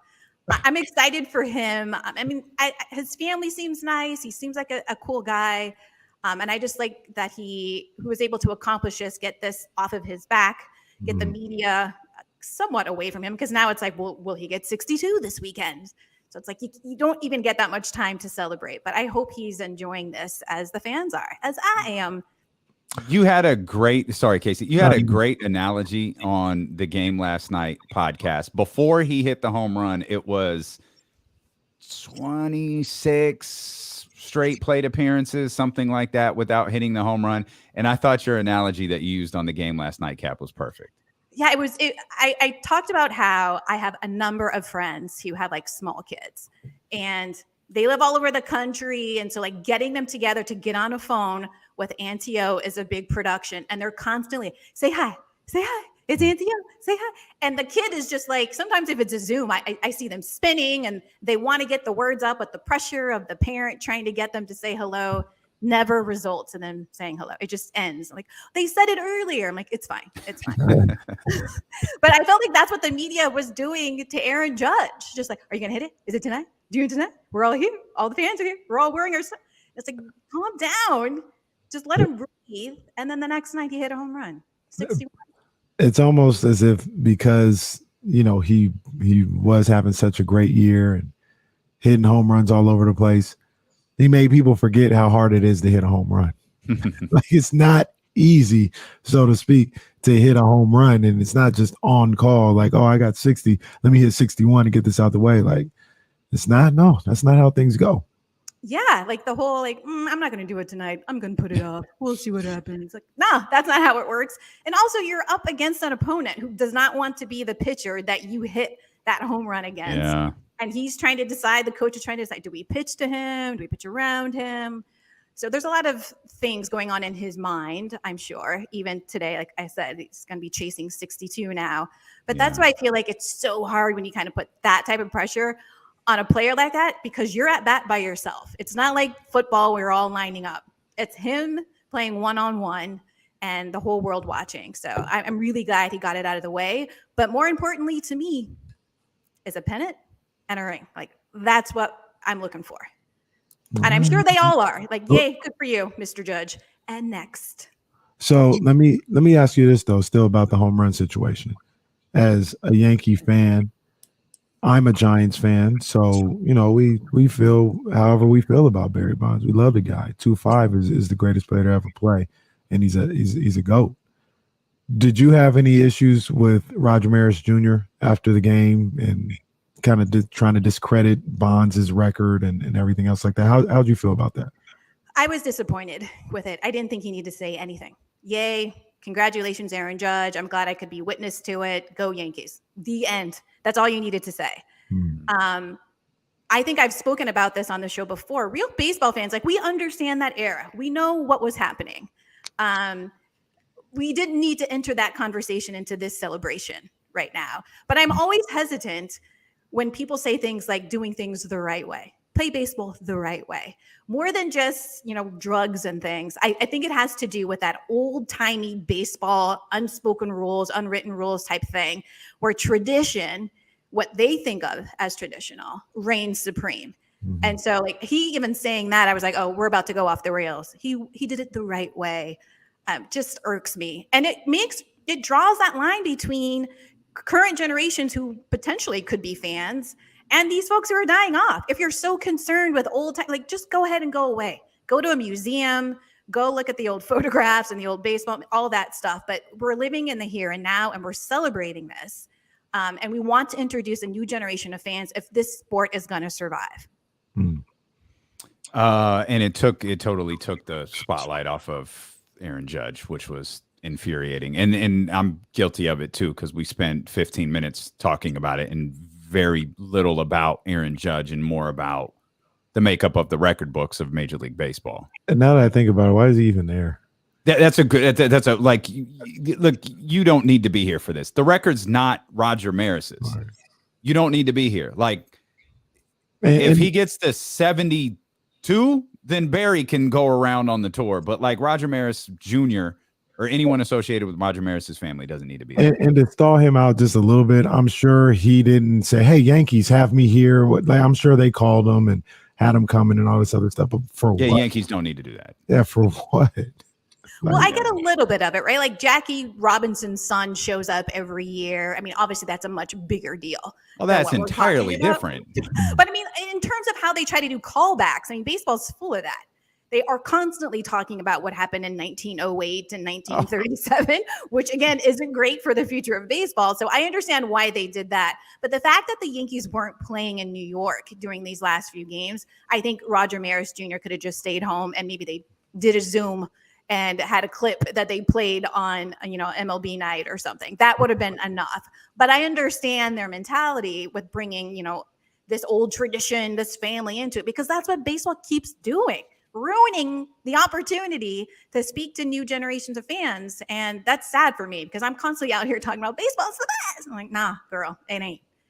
So it's making my job harder. Video wall would have been fine.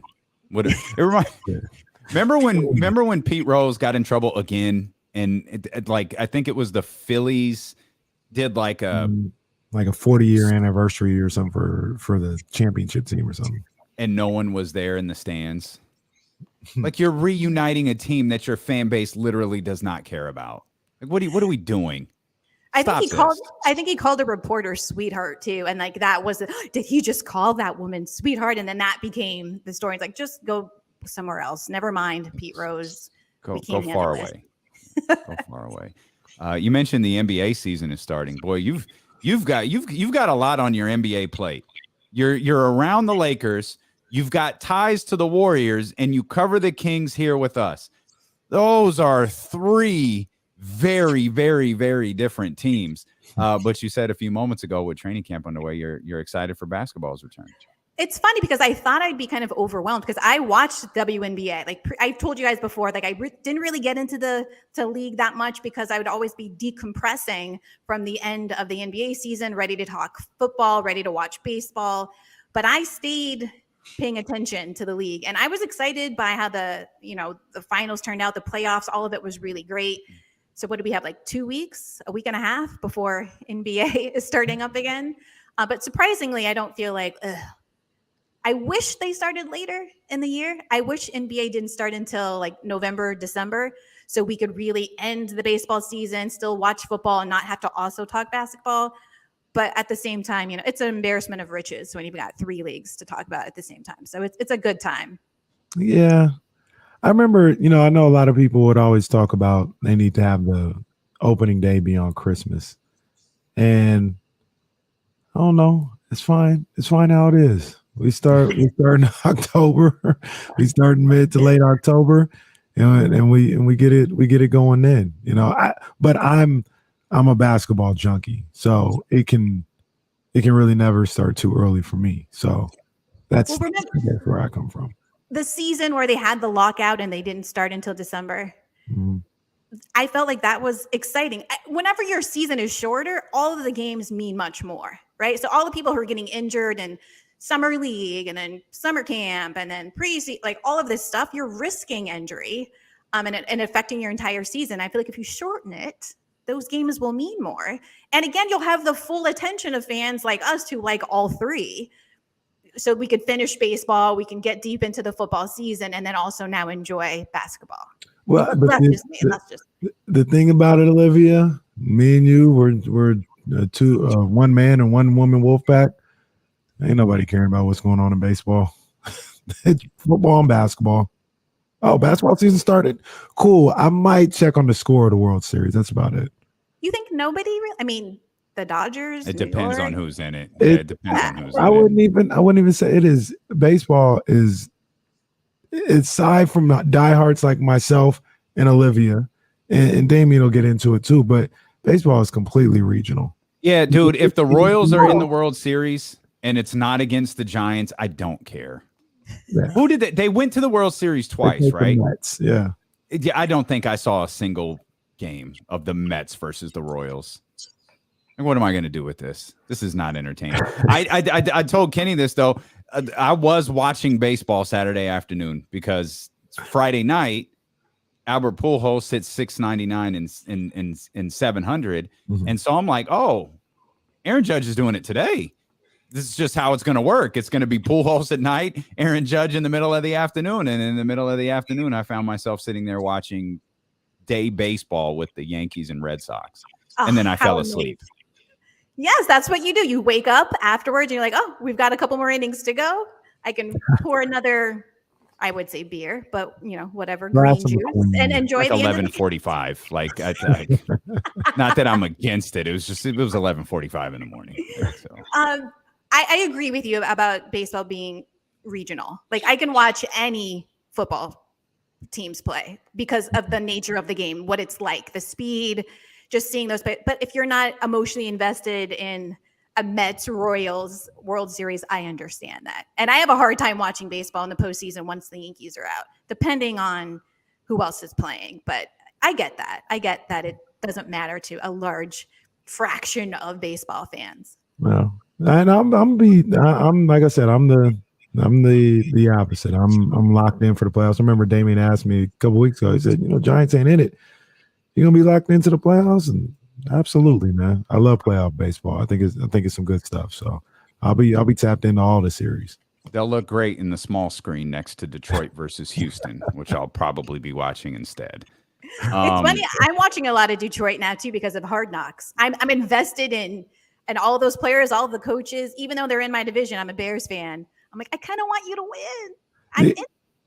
I do too. But see, the killer. You mentioned that, Damien. The killer for them is Saturday and Sunday. Even them in the playoffs, they just go to die. The killer was I was talking about the Pistons and the Rockets, but that's fine. Damn. I'd rather watch the Pistons and the Rockets than. I mean, and there are exceptions. Like I'll put a big baseball game on any main screen, but just like a game 1, game 2, it's probably getting small screen status. Damn, disrespectful to. It's not Cardinals. That's not true for the World Series, but no.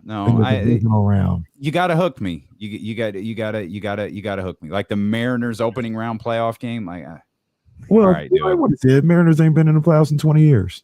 I don't need to, and it's in my mind. It's 21. I don't need to see it. Like it's fine. Although the kid on that team is amazing. Yeah, Julio. He's a bad dude. When I was in New York a couple weeks ago, I went to MLB headquarters to talk to some folks. about different work opportunities, and we got into this conversation about, trying to introduce a new generation of fans and really talk about the fact that a lot of Black folks who will rock, their team or their city's hats, if it's New York, if it's LA, and how we need to, and they're like, yeah, we know, but don't hold your breath.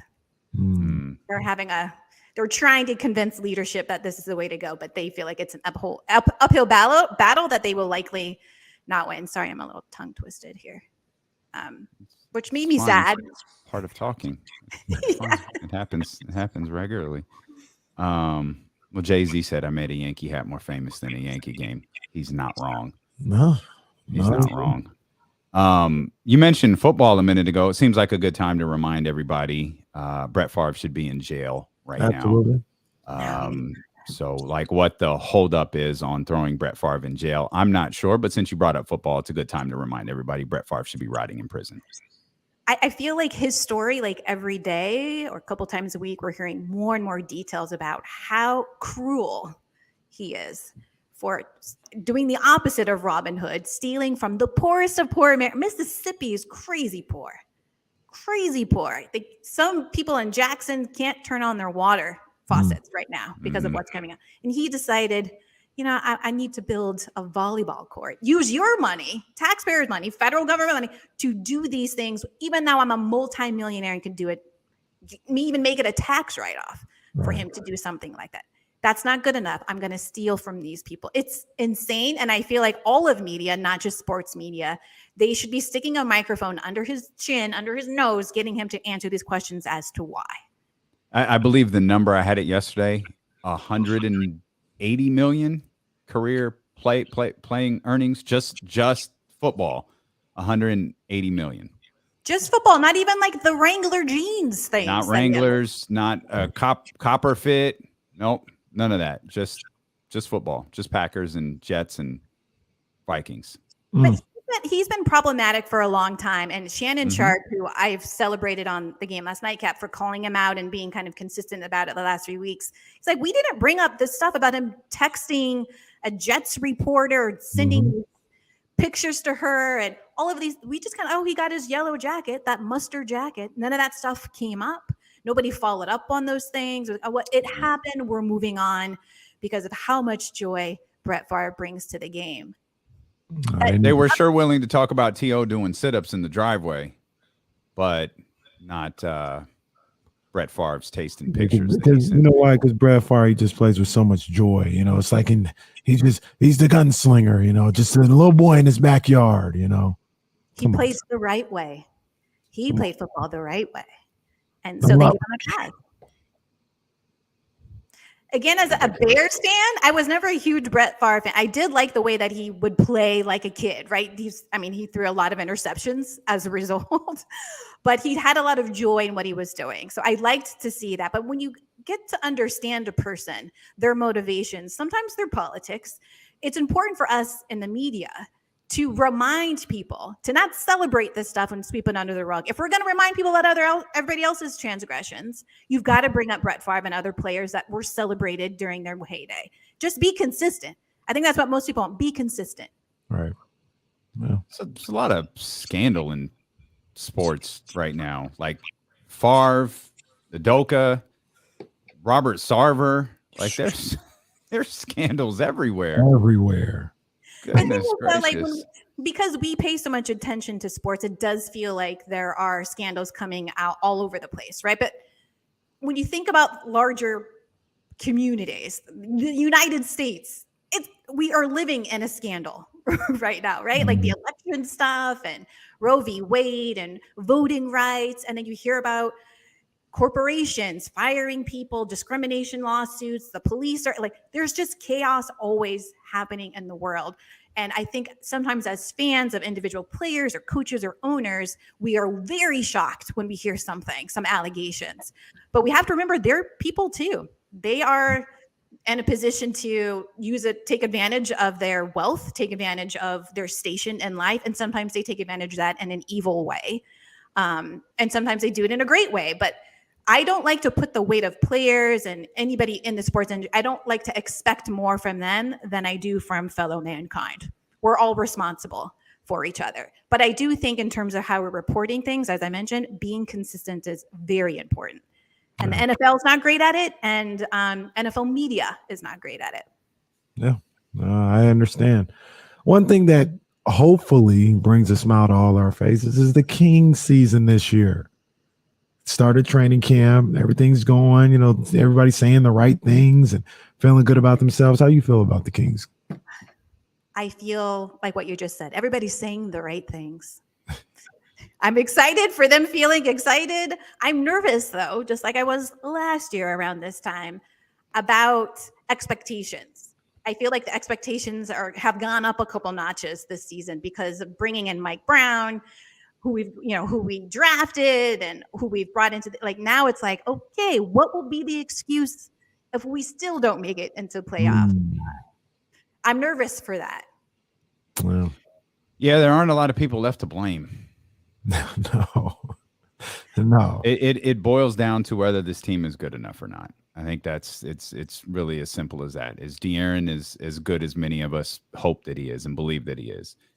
Is the Sabonis trade for Tyrese Halliburton going to pay off, or is this organization going to be laughed at, as many have suggested in the years to come, because Tyrese is going to wind up the greatest point guard in the history of professional basketball? So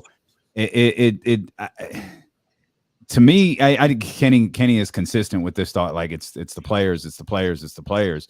But to me, this year really is about the players. Like I feel like you've got the best coaching staff that you've had. You've got a front office that has put in the work to build the best roster. Maybe the front office was wrong. Maybe this roster doesn't work. It boils down to whether these players can get it done or not. Yeah. It really does. And that's what's going to, even when you didn't have necessarily the best leadership, at some point you want to see players on the court who can communicate to each other, regardless of who the coach is sometimes, and produce. And that's what makes me nervous because you don't have the excuse of, well, we don't have great leadership. There are people coming. We have an interim coach and he didn't pick these guys. Well, you've got it all set up for success now. Yeah. So what are we going to do? I disagree with both of you guys. Players, this is not on you. So this is not on you. You're a shot. You if the studio thing actually happens, you lose your button privileges. Me and Jesse gonna be on the same page though. I'm gonna just give Jesse a look and he gonna know exactly where to go. That's how it's gonna go. Kenny's gonna start emphasizing. So you're saying it's about coaches, and Jesse's gonna know what that means, and he's gonna fire that stupid button. Incredible. Yeah. Do you have an early prediction on this season? Do you think the Warriors run it back? Oh man, I'm the worst with predictions, and you guys. Everybody is. They just pretend like they're not. I hate even just putting it out there. Like, well, I don't know. I mean, this is why you play the game, right? Any given Sunday, any given game, any given match, anything can happen. I'm hoping for the best. I've purchased a lot of purple clothing lately. What? I want to be able to support the Kings, sweatshirts, dresses, heels. I want them to do well. I still have my yellow and gold as well. But I think in terms of the Warriors, Andre Iguodala coming back was a shock to me. I thought he'd have some kind of coaching role, but I don't know about the playing coach. I'm like, okay, I think he shows a lot of leadership and a lot of young players look up to him. So I'm looking forward to seeing what his impact is on the team. And then I hope everybody stays healthy. I mean, of course, I want that for the entire league. I want that for all the Kings players as well.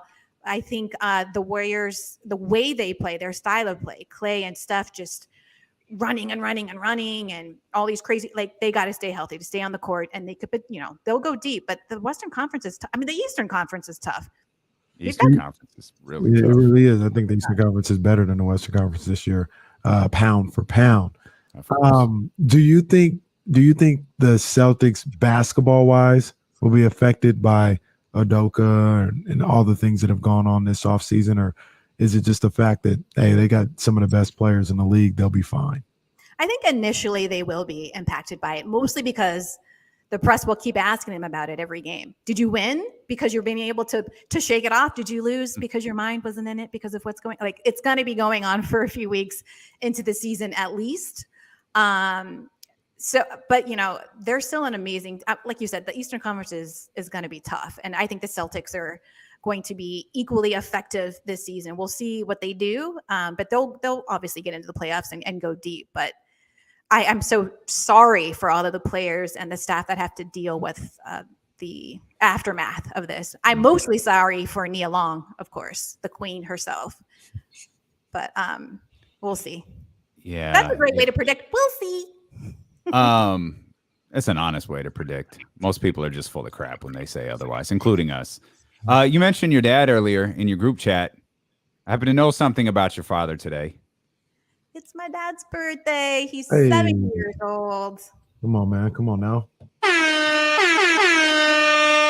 Happy birthday. Happy birthday. Got up early, sang the Black happy birthday song. You want to sing that here? You suggested in a text thread that you might do that. Do you want to sing, Stevie?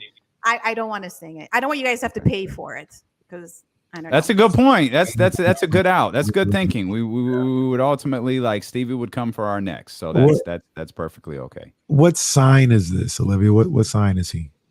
I'm a Leo. I'm self-centered. I have no idea what comes after me. You Leos, boy. I tell you. Surrounded by these Leos and Aquarius. I'm just surrounded by it. I'm just a happy, loving Cancer. I'm sorry. Cancer said aggressive, if I remember correctly. I believe you're aggressive and lazy. I think that's what the thing said yesterday. Aggressively lazy. I will not get up and help you. Great to have you back, Olivia Christian. Be on the lookout for the game last night, Cap, and be on the lookout for the game last night. The podcast set to return here very shortly, of course. We'll keep you updated. Chatty House, behave. Sara Hodges joins us next here on Sacramento Sports Leader, ESPN 1320. Great stuff. What happened to the Chatty House that they need to behave? They don't know how to act when... Same things that happen when you come in here. The exact same things. Let you not be here. Hey, where's Olivia? Where's Olivia? Where's Olivia? And then we realized this morning we booked you back to back with Sara Hodges. So they're in hyperdrive of beautiful young ladies talking sports on our show. Aw. Out of control. I saw somebody early on that was they all acted like shy. That's what Steve Brown says. Well, I miss you guys when I'm not on, and I listen as often as I can to make sure that I'm keeping up with what's happening. Congratulations on your podcast. I am curious to know whether or not you guys have talked about Jay-Z learning what capitalism means recently. Oh, man. So, no, I don't. I also have my own feelings about that.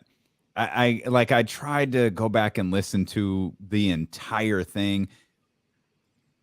I'm not sure Jay was sober during the conversation, which but it's also, the first thing I thought was, I love Jay as much as anybody else does. I'm not asking Jay to teach my kids something. Yeah. Let's be careful what we do here. Yeah. But that was a bit confusing when I heard that. Confusing, but also for me, not surprising. I think once you get to a certain level of rich, your mind is a mess. You don't know. Yeah. But I feel like you just own that. You're a billionaire. There's no way you become a billionaire without standing on the necks of some folks. It's impossible for you to be able to accrue that much money. And you have to tell yourself something to be able to get away with that. And that's, well, now you're just attacking me for being successful. And like Fred Hampton, I know you guys are born in the same day. There's no way Fred Hampton would be like, yeah, Jay-Z's dope. He would be against this whole billionaire thing. So he just needs to own it in my mind. But those are my thoughts. Yeah, anyways, I'll shut up and you can prepare. No, that's a great point. All right, buddy. Thanks for being with us. Great to see you. You as well. Thank you. See you next week. Yes. Okay. All right. Bye. Bye. Maybach. Oh, yeah. I was hoping Sara would jump on early like she did last time so we could blow everyone's mind with the 4 screen. They'd lose it. Oh, just absolutely the whole Chatty House going apeshit over it. Tupac would know. That's funny, Kyle. Tupac would definitely know. Oh, we missed her by seconds. What? by seconds. We were trying to get you and Olivia on the together screen at the same time and watch the chat house lose their mind. Oh, What's up, buddy? Nothing. Just I know. Hold on, I'm trying to find a good spot here in my room because I'm not at work right now. The way that the sun is hitting, boy. There we go. Sara Hodges. You should do it in your bathroom. I know, right? Like your bathroom looks like a.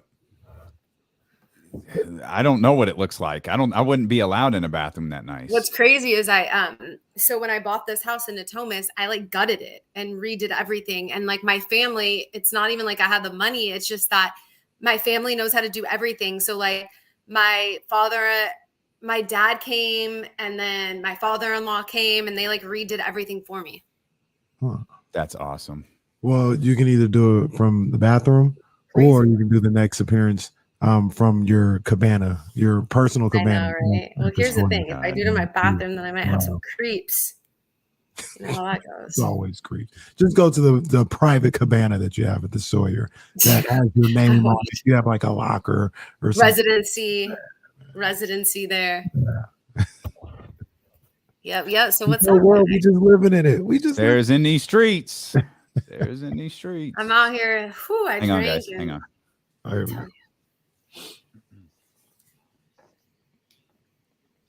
All right, we right back at it here. Sara Hodges, CBS 13 at Sara Talk Sports with us here. Are you off today? No, I'm working today. Oh, okay. I'm just getting a late start. I still have to blow dry my hair, as you can see. Okay. So let's just get right into it. Okay. For a couple of weeks, I have told you, Sara, I think it's going to be fine. Relax. Everything will be fine. As it pertains to your Las Vegas Raiders, I knew this is how we're going to start. Tragic. I'm no longer confident everything's going to be fine.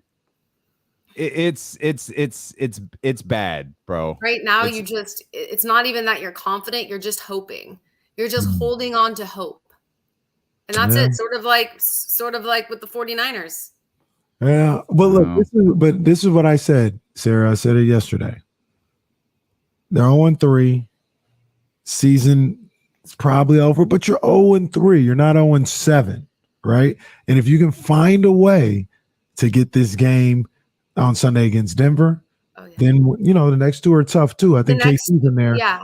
So it's tough. But if you can find a way and just get to 500, 3-3, there's plenty of 3-3 teams, because then you don't worry about like how you got there, how the journey was. There's plenty of 3-3 teams that make the postseason every year.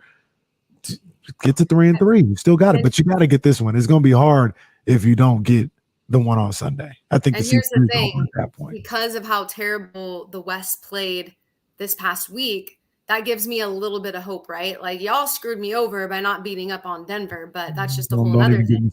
Don't even get me started. Yeah, because then everybody in the West would have lost.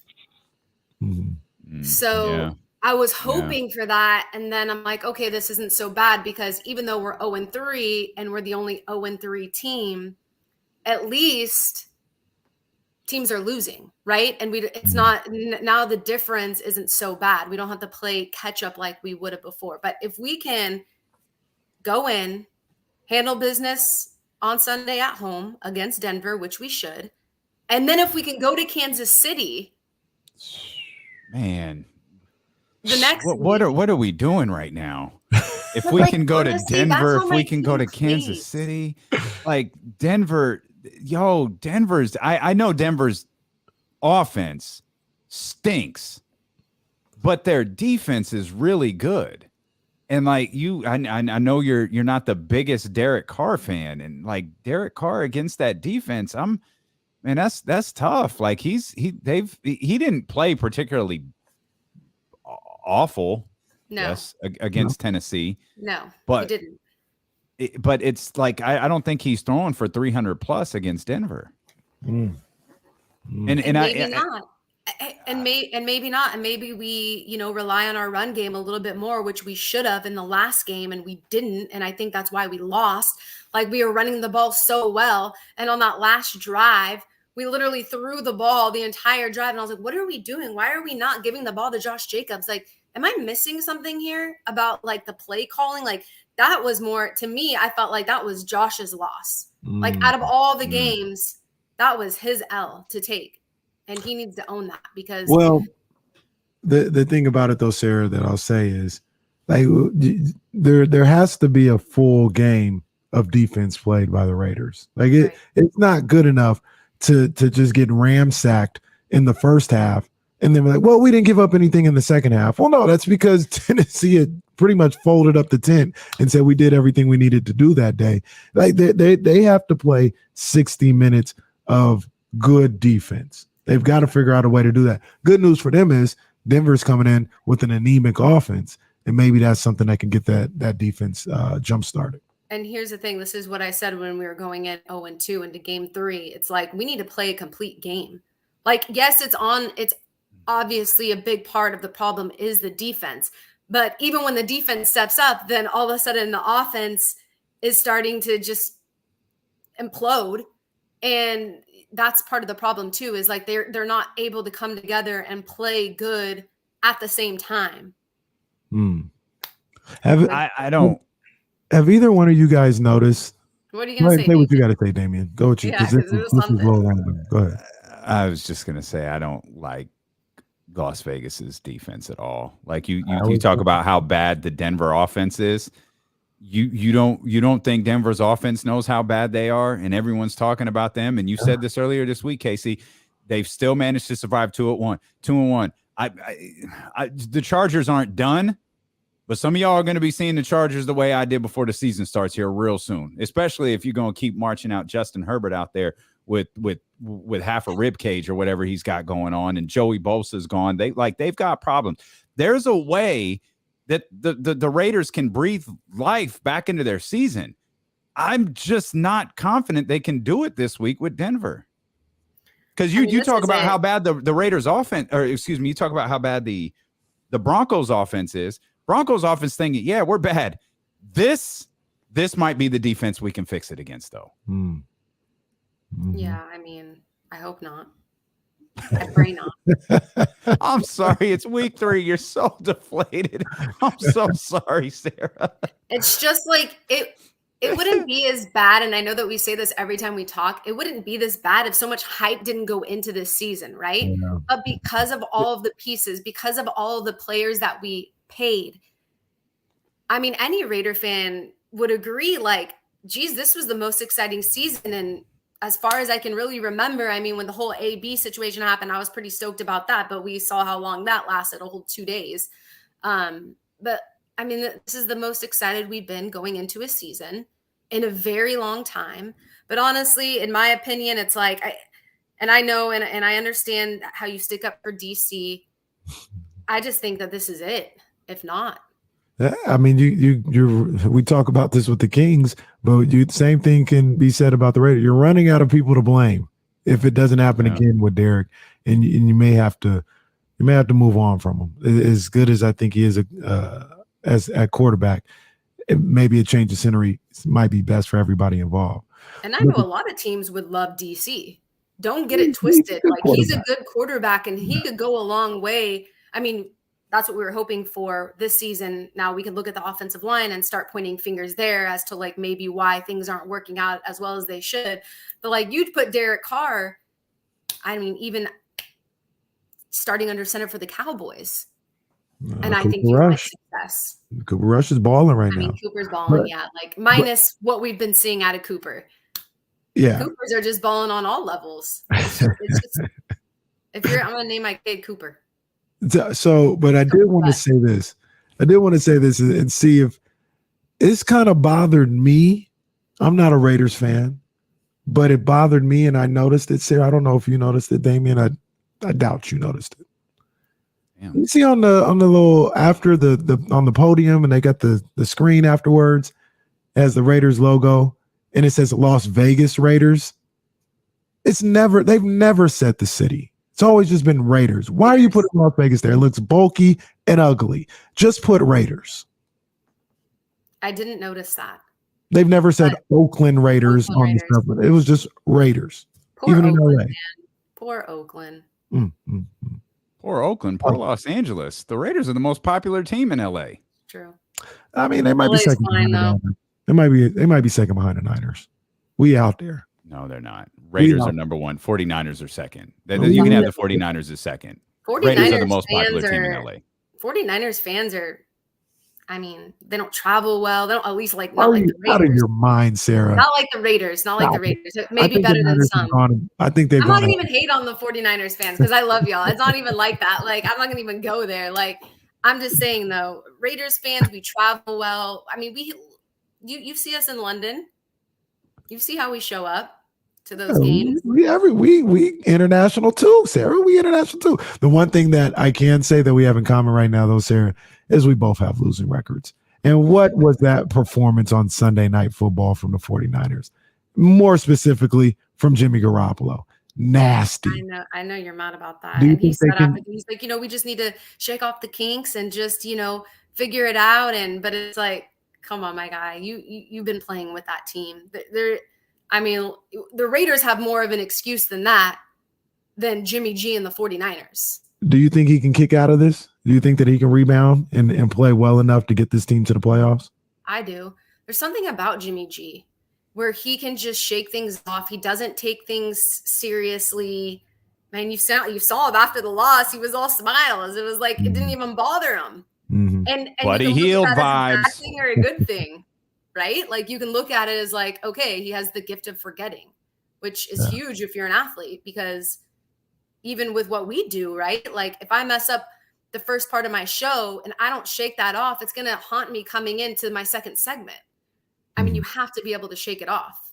I let it fester for 4 hours. I let it too. I want to vomit every time I have a bad show. Nobody said that Buddy Hield has the ability to forget quickly. Like Kings fans were not okay when Buddy was yucking it up. I think was it Doc Rivers? He did it twice. It was Doc Rivers and wasn't Anthony. I can't remember who it was, but it was on that same game where like one of the worst games in history, go to one center, where they blew the lead. Lakers fans took over, all this other stuff. Oh man! And after that game, he's just chucking it up like, AD, yeah. I'll play with you next year, buddy. Right. No, you're not. You're Well, playing. at least the Kings don't have to worry about him no more.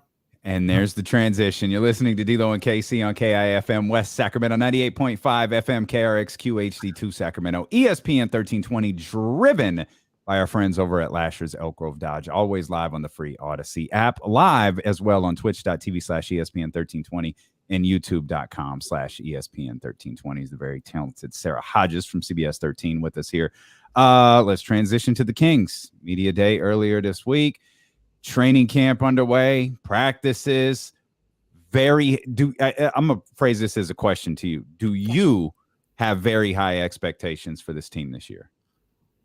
I do. I'm not a Kings fan, right? And I think that adds more value because you're not speaking to this from a jaded perspective. I mean, at this point, it's like you almost have to. If you don't, then what are we doing? You bring in a coach who, I mean, really, I feel like also the pressure is on Coach Brown. Like what? It's been 8+ years since he's been a head coach. Yes, 7, 8, yeah, something like that. Yeah, something like that. Yeah. I mean, he has to do well.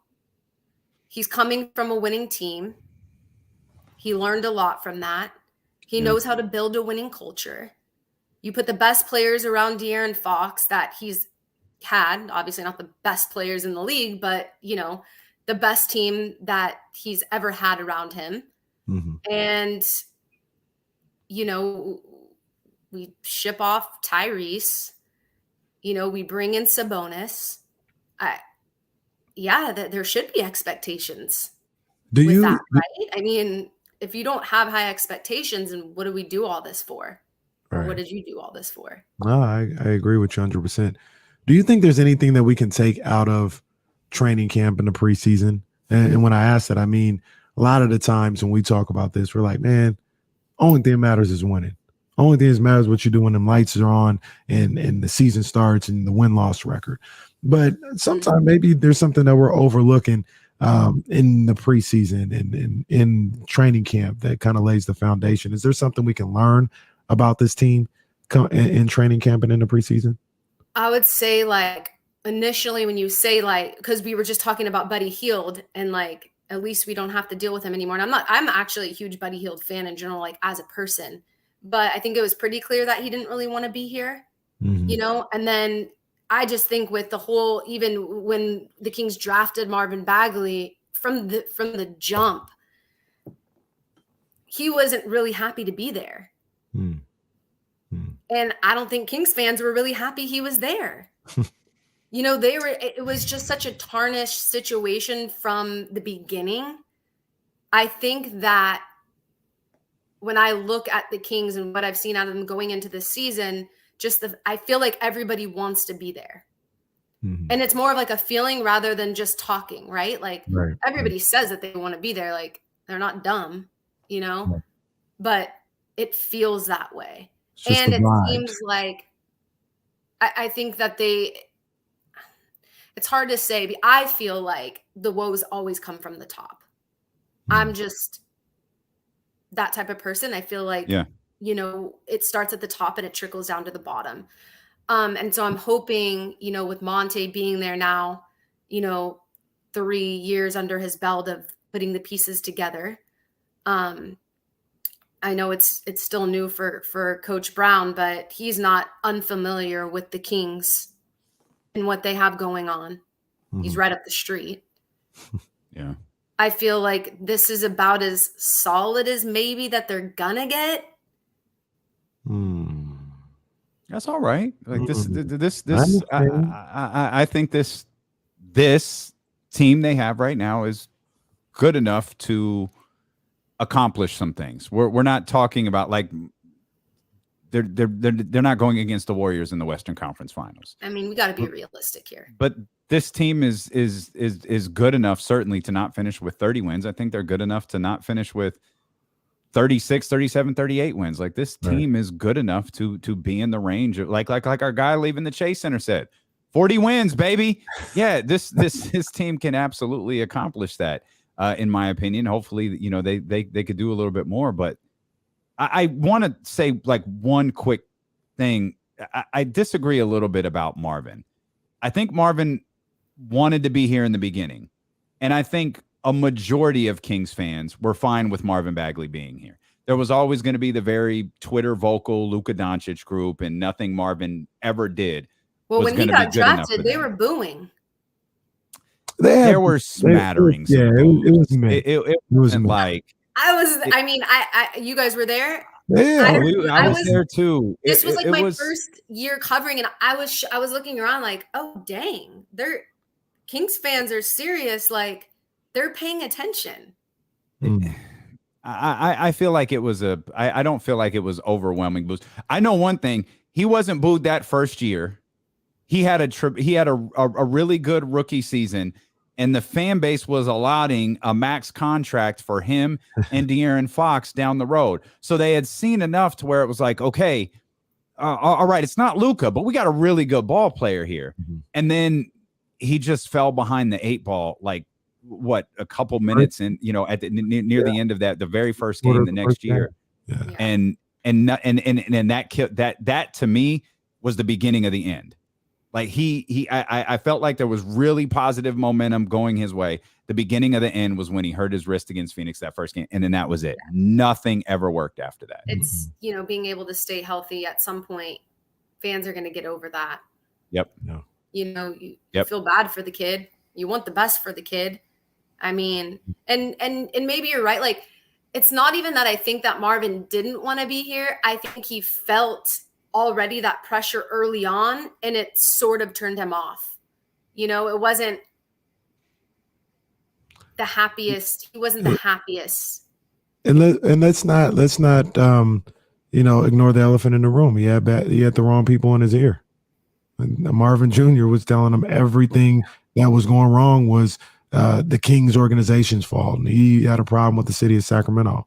And it seems like, I don't want to say nothing for him, but it seems like Marvin Bagley III listened and followed everything that his dad would tell him. And that helps sour the relationship between the two. So, yeah, I mean, I don't disagree with that. There was definitely some weird Ball family, vibes going on there. But at the end of the day, like, he's a man. He's got to stand up to dad.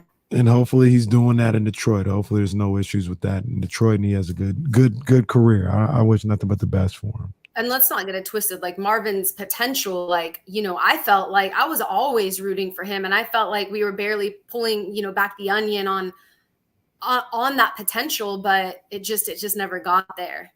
And how long do you wait? Mm-hmm. Yeah, no, like the call to move on was the right call. Like the thing had soured. There's no question about that. How many shows this weekend? Two. So question mark. I got Friday Night Football tomorrow. Yep. Mm-hmm. Then Saturday we got Sports Extra coming out of the Raiders Denver game. Oh, on Sunday. Yeah. Sunday. Yeah. Sorry, did I say Saturday? Yeah. You did. Okay, sorry. So Sunday. And then we have our 30-minute show, Sports Sunday. Okay. It's lit. All right. Yeah, nothing Saturday. Saturday's usually my chill day. I go get my nails done if I need to in the morning or cover. We know where you be. We know where you be. We see it on IG.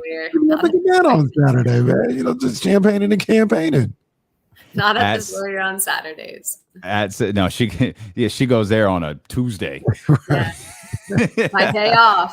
Too many of us common folks there on a Saturday. Yeah. I've been there on a Saturday. It's a lot. It's hard to even find somewhere to lay out. I'm cool. I don't want at Sarah Talk me. Sports. You're the best, buddy. We appreciate you. Thank you so much.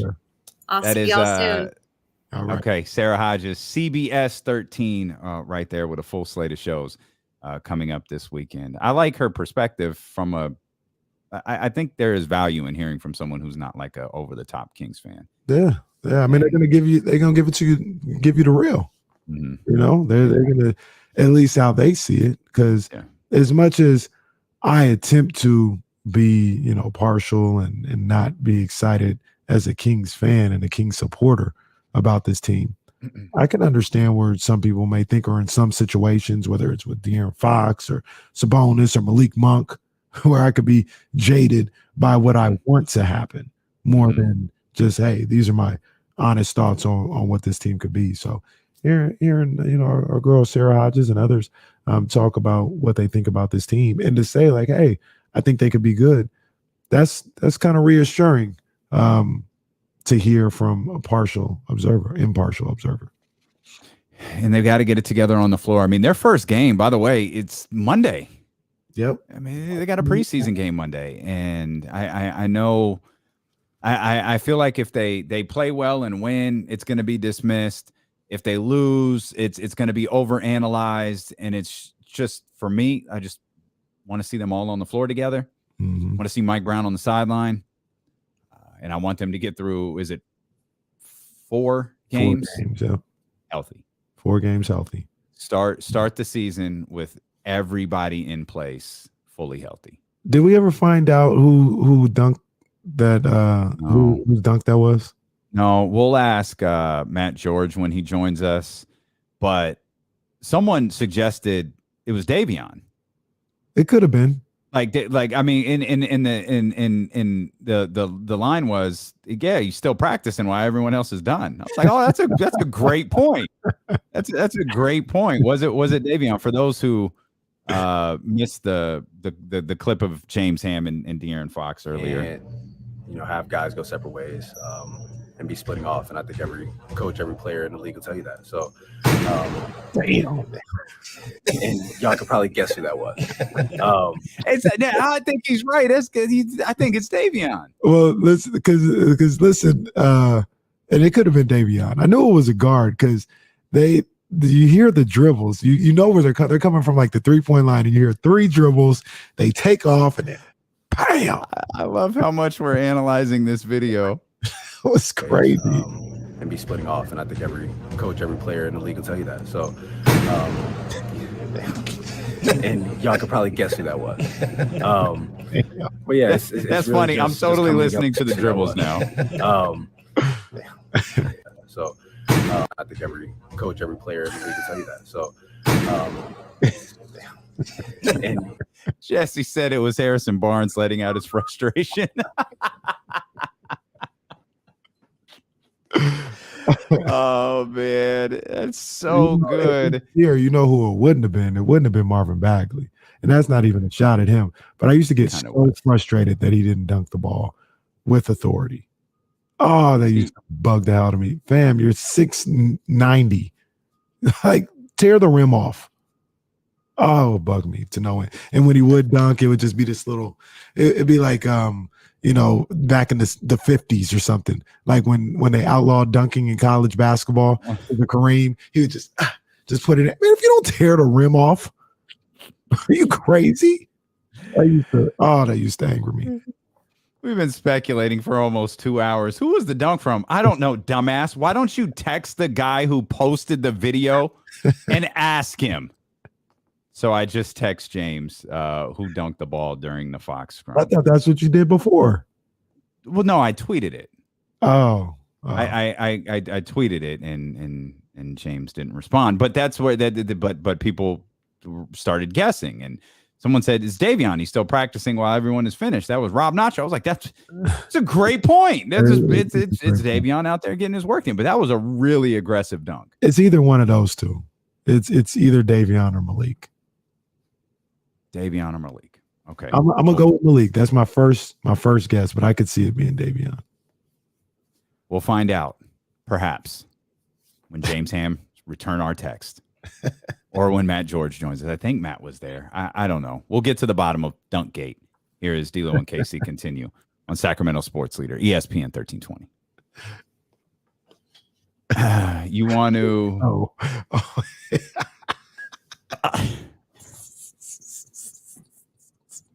What? I was saying.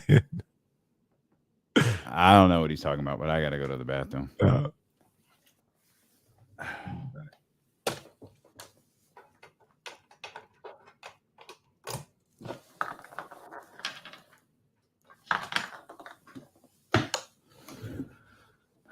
Yeah.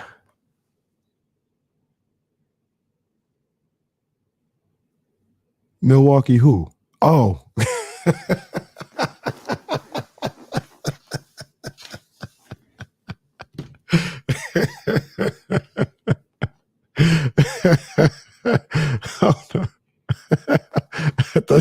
I thought you were like the Brewers. I said, what? And then I was like, oh, okay. I gotta go.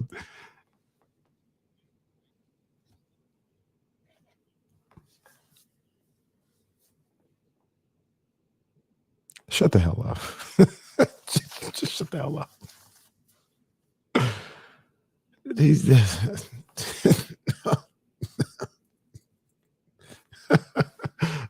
I got like 3 tweets in my head that I want to put out. Oh my gosh. That's all it is. That's all it is.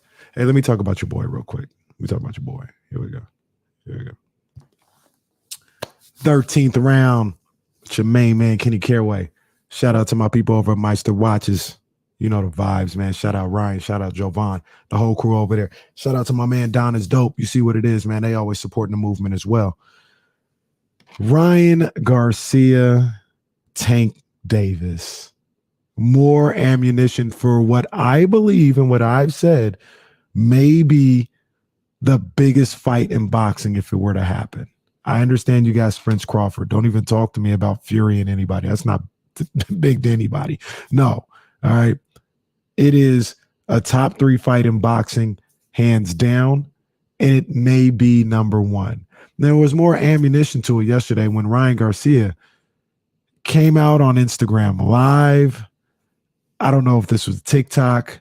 I don't know if it was Facebook Live. I don't know what he was doing, but he felt compelled to tell a story about how he saw Tank in a club and he went over to show Tank some love and Tank wasn't having it. And it resulted in Tank grabbing his chain and almost snatching it off his neck. And Ryan said, I wasn't worried. He wasn't going to take my chain, but I was like, oh, no respect. And Tank said, no, ain't no respect. It's just what it is. Not sure why Ryan told this story in the first place, because none of it made him look good at all. And then also, he looked like he was about to cry for the majority of the story. I don't know what that was all about. The other thing that really bothered me, though, was he told everything that Tank did and made him look some type of way. And then when it got down to what Ryan said back, Ryan said, quote, and I said, well, I'm not going to say what I said. He knows what it is. No, Ryan, what did you say? What'd you say? We need to know. Don't play the role now. Don't act holier than now. What did you say? Either way, this fight needs to happen. Whether it's December or early next year, it's a top 3 fight in the game. Ryan versus Tank. Tank versus Ryan, excuse me. And that's the 13th round.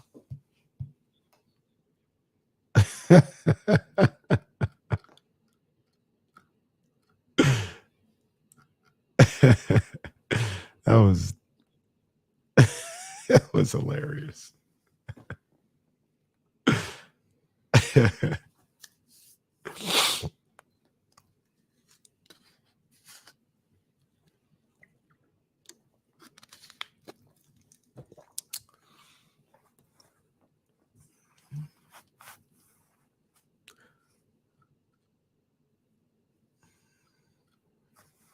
It's easy work, Stephen Brown. It's easy work. It's booming right now.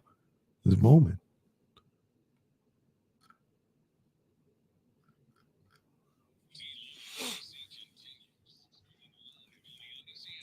Real quick, Damien, I got to address this.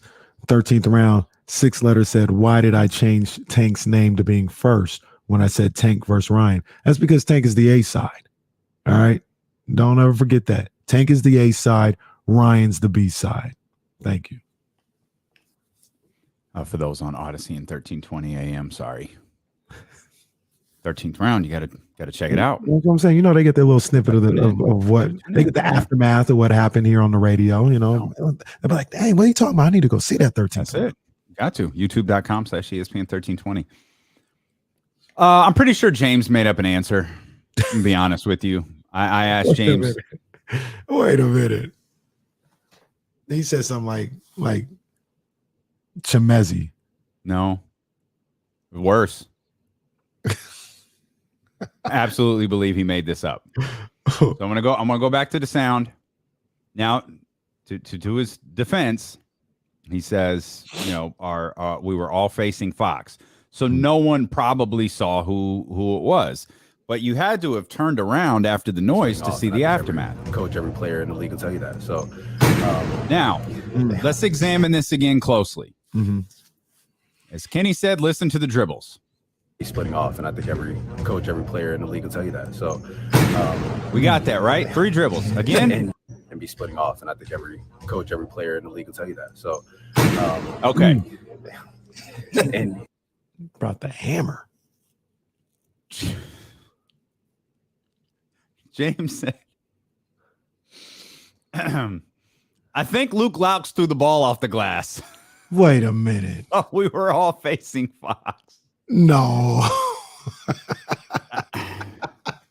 Is Hornswoggle being the raw GM all over again? There's no way that's it. There's absolutely no way. No, I hear that. Let me one more time. I hear a rim. I don't hear the backboard. And be splitting off, and I think every player in the league will tell you that. So and y'all could probably guess who that was. But yeah. That's a long time to be in the air, though. It is. It had to have been dribble. It's a windmill. Yeah. All right. Do it again. Do it again. What if he was? Do it again. Do it again. Here we go. Okay. You're going to reenact this. Yeah. Okay. All right. Here we go. And be splitting off. And I think every. Hold on. Let me start over. Player in the league. Let me go a little further back. Whenever you're down, you can't, have guys go separate ways. And be splitting off, and I think every player in the league will tell you that. So, see, and y'all could probably guess who that. Yeah, I had to gather ups and downs, but whenever I gathered that the windmill. So I was a little early because I didn't gather. I just went straight into the windmill. He had to have been running, like, because it wasn't like a under the rim dunk. Like he was. He came from about the 3-point line. You get your steps together. Step, 2, 3, gather. Probably took a step. Right. Okay. Whenever you're down, you can't, have guys go separate ways and be splitting off. And I think every coach, every player in the league will tell you that. So,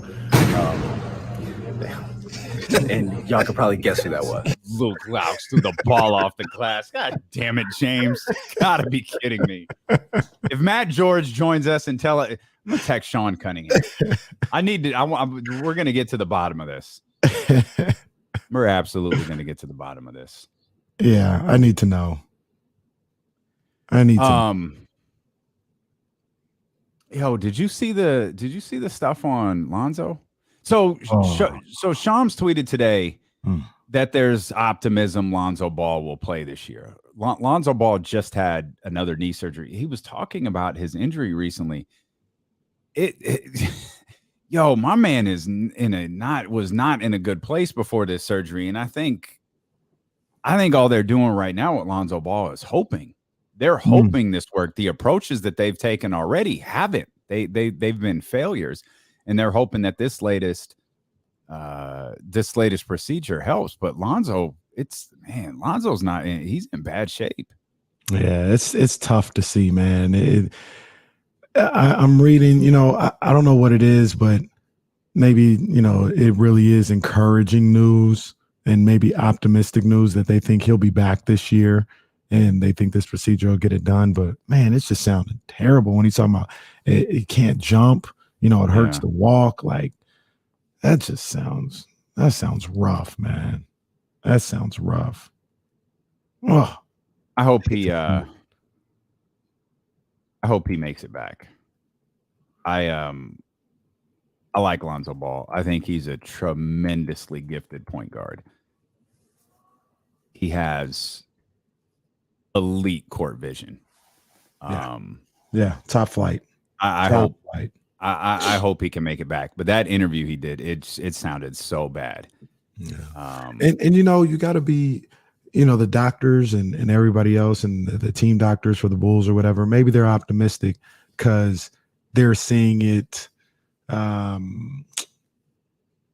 not involved. They're not Lonzo, right? So Lonzo could be frustrated, upset, discouraged by the fact that, man, I got to shut it down again. And I don't, and that may be how you hear it from his perspective, because it's a discouraging thing to continue to have to go through. But the doctors may look at it as, we're really confident that this will help things out and he'll be able to get back.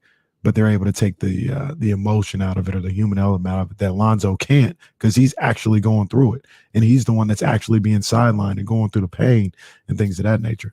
That's what I'm hoping for. Because, like, to your point, from his point of view of hearing him, and it just seems desolate, like it's not going to happen. Yeah.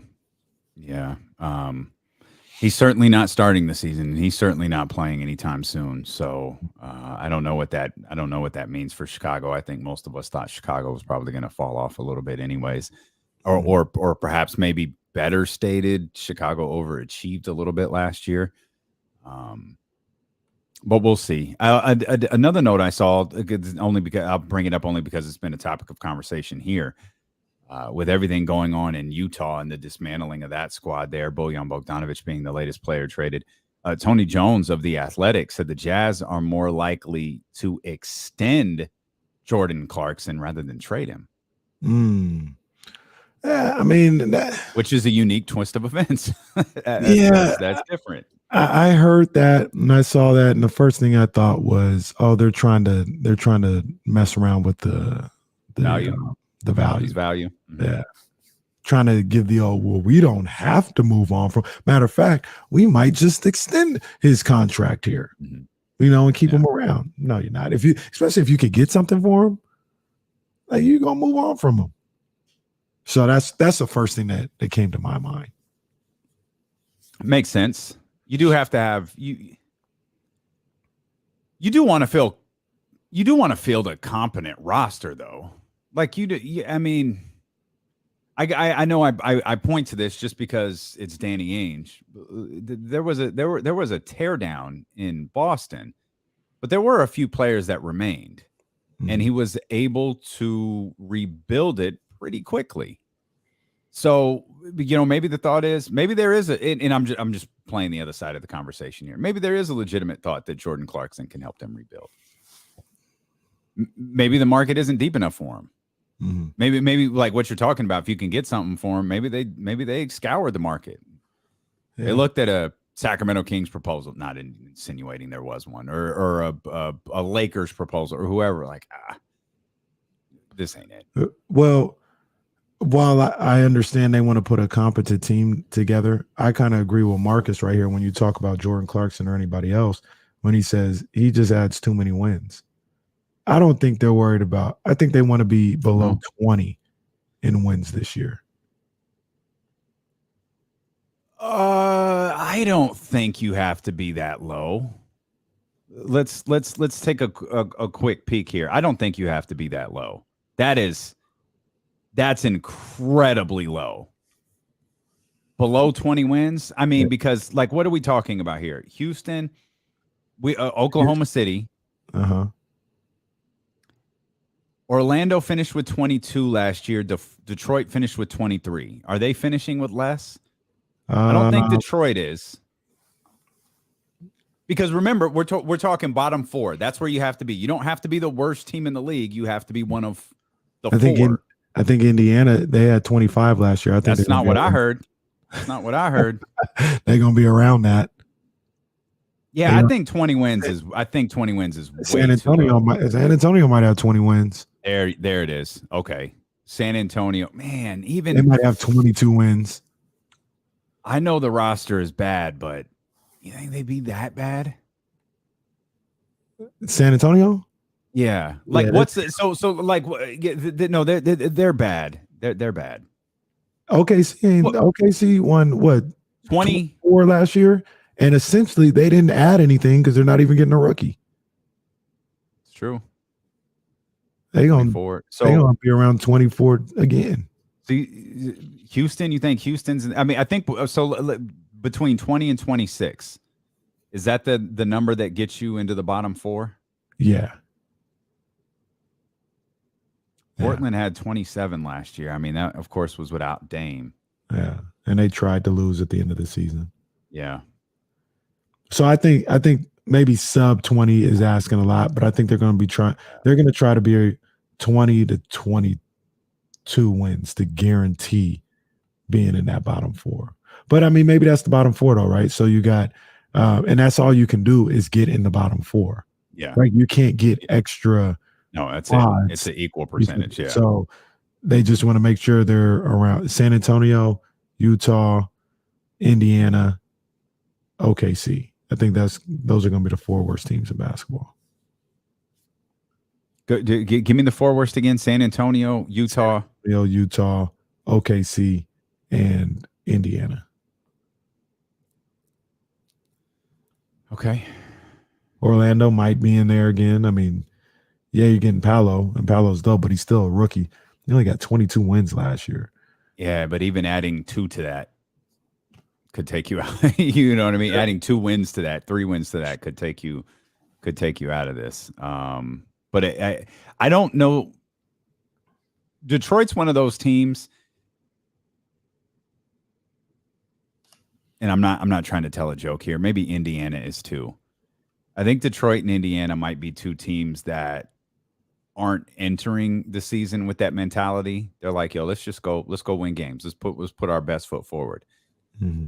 And then if it's not going their way by January, late January, we start to see a shift, depending on how bad the other 3 teams are, or how bad the rest of the bottom tier teams are, as to whether you can realistically catch up with the 4th worst team in the league. Or it could be you have to solidify yourself as the 4th worst team in the league. Like you realize, okay, the play-in's too far away. Obviously playoffs are completely out of the question. Let's make sure we're in place here to get the 4th worst record, or one of the 4 worst records. Yeah, I think. Did you see a conversation I had with our guy Rory over the weekend? I didn't think so. I was running around a lot, but Tyrese Halliburton had a workout video, and Rory tweets out, "Kings fans are going to be so mad when he's putting up 20 and 10, and he's an all-star in the East this year." And I said, This year, yeah, this right. Bam. No, not Rory. The analytics, Rory. He's too smart for that. Stop raw that. dog. No. And he said, yeah, he's gonna be there. I said, Rory, this is a bottom 5 team in the NBA. He has no business. I'm not even saying he won't average 20 and 10, but if he's putting up those numbers and they're a bottom 5 team in the NBA, he has no business being on the All-Star team. Isn't that why you keep De'Aaron off? Because the team's not good enough? Whole point. That was my whole point. Same energy has to be applied because De'Aaron is putting up better numbers than Tyrese ever did, and he's done it repeatedly. And he can't even get a thought of being on the All-Star team because the Kings aren't any good. It would be a conspiracy if Tyrese Halliburton made the All-Star team with a bottom 5 record in the league. We must internalize the flatulation of the matter by transmitting the effervescence of the Indonesian proximity in order to further segregate the crux of my venereal infection. Yep. That's how Tyrese becomes an all-star on Spotify. 916-909-1320. Remind you, did you see the DeMar DeRozan? Did you see DeMar DeRozan with JJ? I didn't see it. Yeah, okay. we'll talk about it in a second. Let's bring in Kamara. 916-909-1320. I'm sure he's got some Kings jokes that he thinks are really funny that he wants to rattle off. What's up, Kamara? No, listen. Damien, I'm gonna say something. I'm gonna start with the negativity. Damien was not happy with my jokes. I was calling as a public. You will hear nothing from all Illinois. I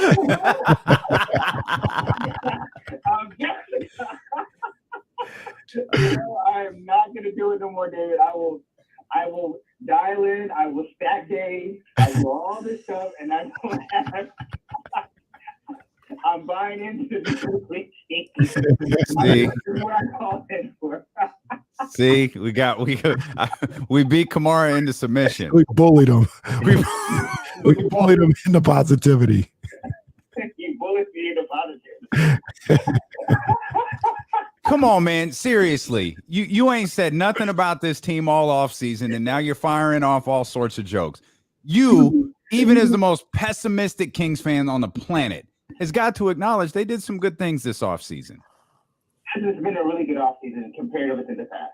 If they have, they've got some shooters, they have some scorers on the bench, and Keegan Murray looks like a good player. For this team, and what I do like about it is that he's a young player that you're not going to require to put a lot of pressure on to contribute, as opposed to most lottery teams when you have a young player, they have to come in and have the franchise on their back.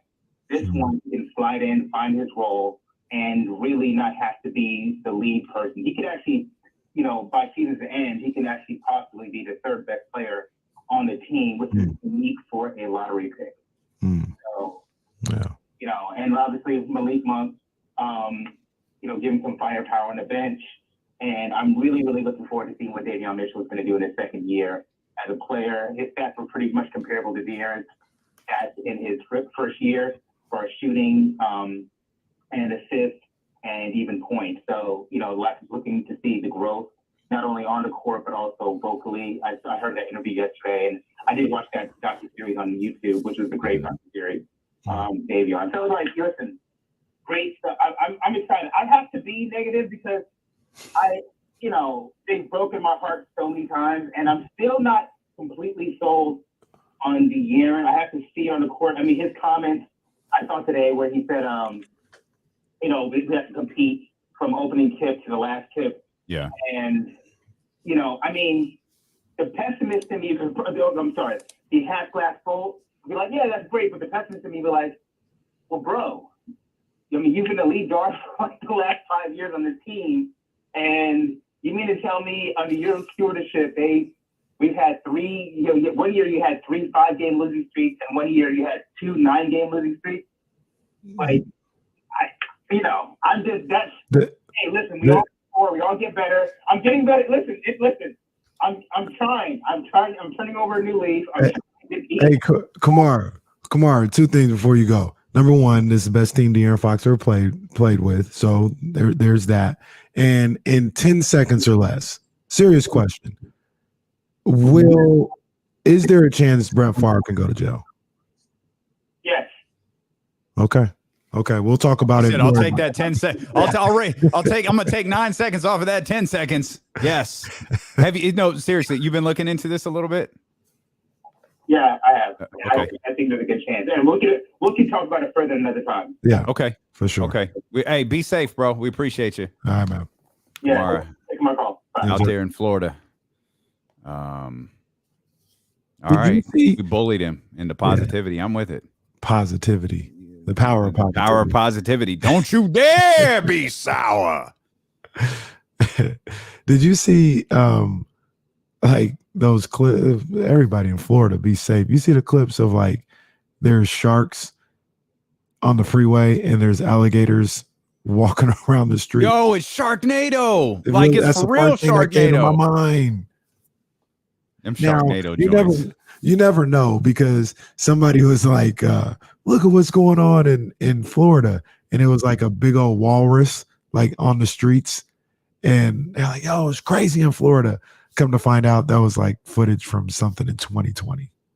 So you never know when you see sharks on the highway, if that's right now or the alligator. Well, was it a walrus rocking around in 2020 on the freeway? Because that's weird too. No, it is. It is, but it's not related to this hurricane. Did you say there was a shark on the freeway? Is that what you just said to me? There was a shark on the freeway? That's the video I saw. Are you positive it was real? I'm not, because you never know no more. You never know. I saw these news stations putting weathermen out there. Oh my gosh, the poor Y'all guy. should be ashamed of yourselves. That is, come on, man. I saw that. Where we never let Christina Warner go out there. No, he had to hold on to the crossing sign or something like that. That was ridiculous. Now I'm looking, bro. There's no way that's real. Which one? The shark on the highway. What are we, Kenny? No, there's sharks. I've seen 2 different videos. Which one did you see? I saw. Well, now I see one of the sharks swimming through. Yeah, I think that's the one I'm talking about. This is the streets of Fort Myers. Yeah, that definitely looks like a shark. Oh man, is that real? I thought it was real. That absolutely looks real. I'm trying to see who this person is that posted. I don't know. Yeah. There's the walrus though. I don't know why the walrus came up. People was like, "What's going on in Florida?" That's exactly what it says. WTF going on in Florida? But like you said, that's a crazy sight in itself. I don't care if that was yesterday or 5 years ago. Like, what the hell is that all about? Internet is a wild, wild place. There is no way this other video is real. Just seen near I-75 in Naples, and it's like a shark fully underwater.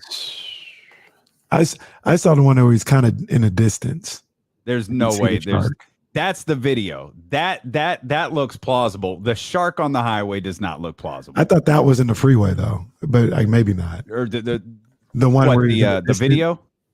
It just said, I don't know. The video I'm looking at says the streets of Fort Myers. Maybe I don't know what it is, but the picture taken from the car, that can't possibly be real. It absolutely cannot be real. I see what you're talking about now.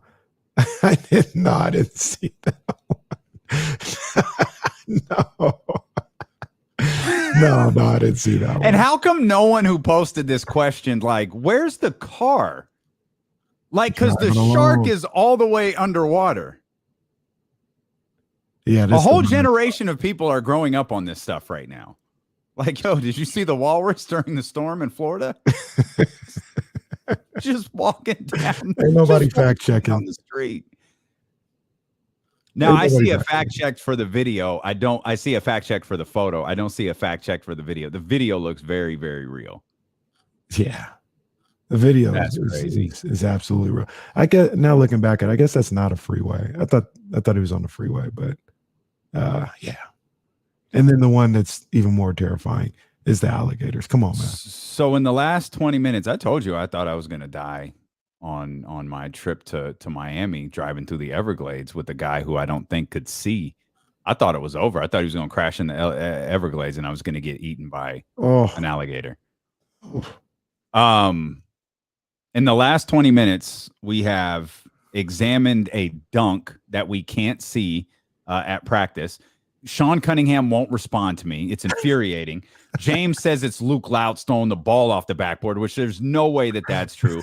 And then we've tried to check the validity of shark videos in Florida. So I just sent you the alligator one too.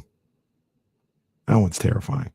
I also asked I asked Malik Monk if he did a windmill during the middle of the clip. You didn't. There's no. Okay. I tweeted him. Oh, you had. Oh, well, shout out to everybody who's tweeting De'Aaron Fox too. What? Because the Cruz, if enough people, I know De'Aaron's not a big tweeter. If enough people ask him, maybe we'll get an answer.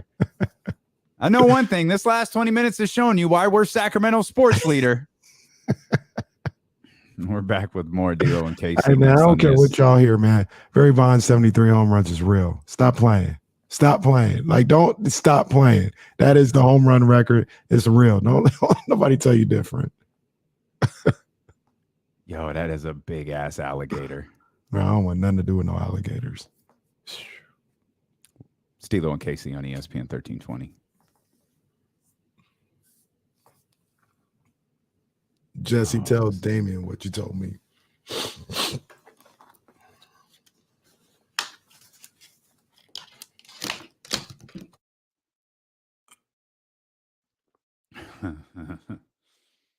Okay.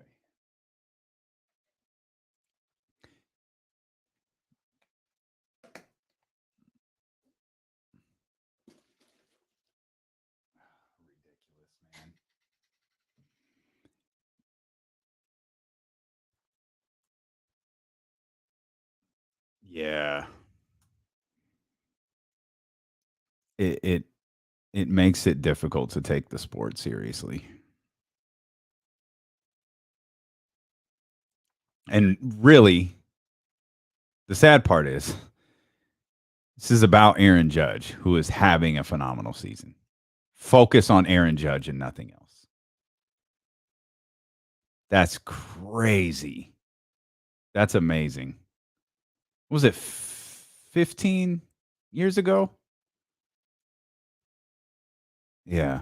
I think that was, I feel like that was longer than 15 years ago when Cabrera did it. I know Ramsey will know if he's in here. Have we talked about Paige joining AEW? That was a great end to that show in New York. That was dope. Deuce had mentioned he was thinking about going. I don't ever remember talking to him and like him definitively saying he's going. That's I popped when I saw his IG story and he was there. That was awesome. And then for that to be the way the show ended, and I think there was it Brian and Mox maybe on that show? No. But it was a really good show with a really, really good debut from, I call her Paige. That's not her name anymore.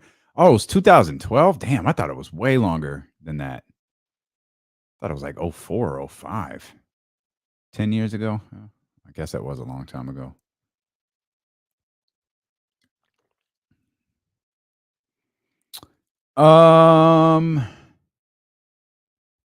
Yeah, she, even though like she doesn't get like the credit for this, she was like the original I mean, her and Natty, like a few others, but she was like, I'm a woman who's a wrestler. I'm not a diva. And I think people really like gravitated to her story and liked her. And that I don't think that hurt. Yeah, I don't think that hurt.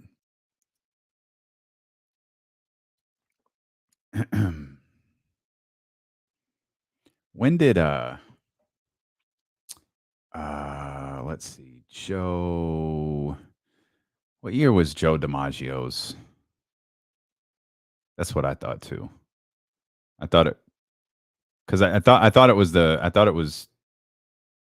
oh no, it was 41. Yeah, 56 is the number. It was 1941. So that record's out, right? Okay, we're getting rid of that record. So the Joe DiMaggio hitting streak doesn't exist. While we're eliminating records, let's just get rid of them. In the 90s? Oh, jeez. I guess if you want. Hey, Charlie. How you doing, man? I think they can.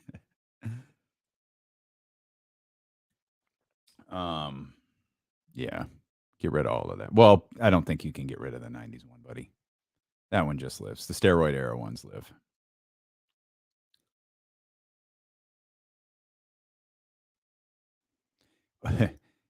I'm not against this line of thinking at all. It's the WWE.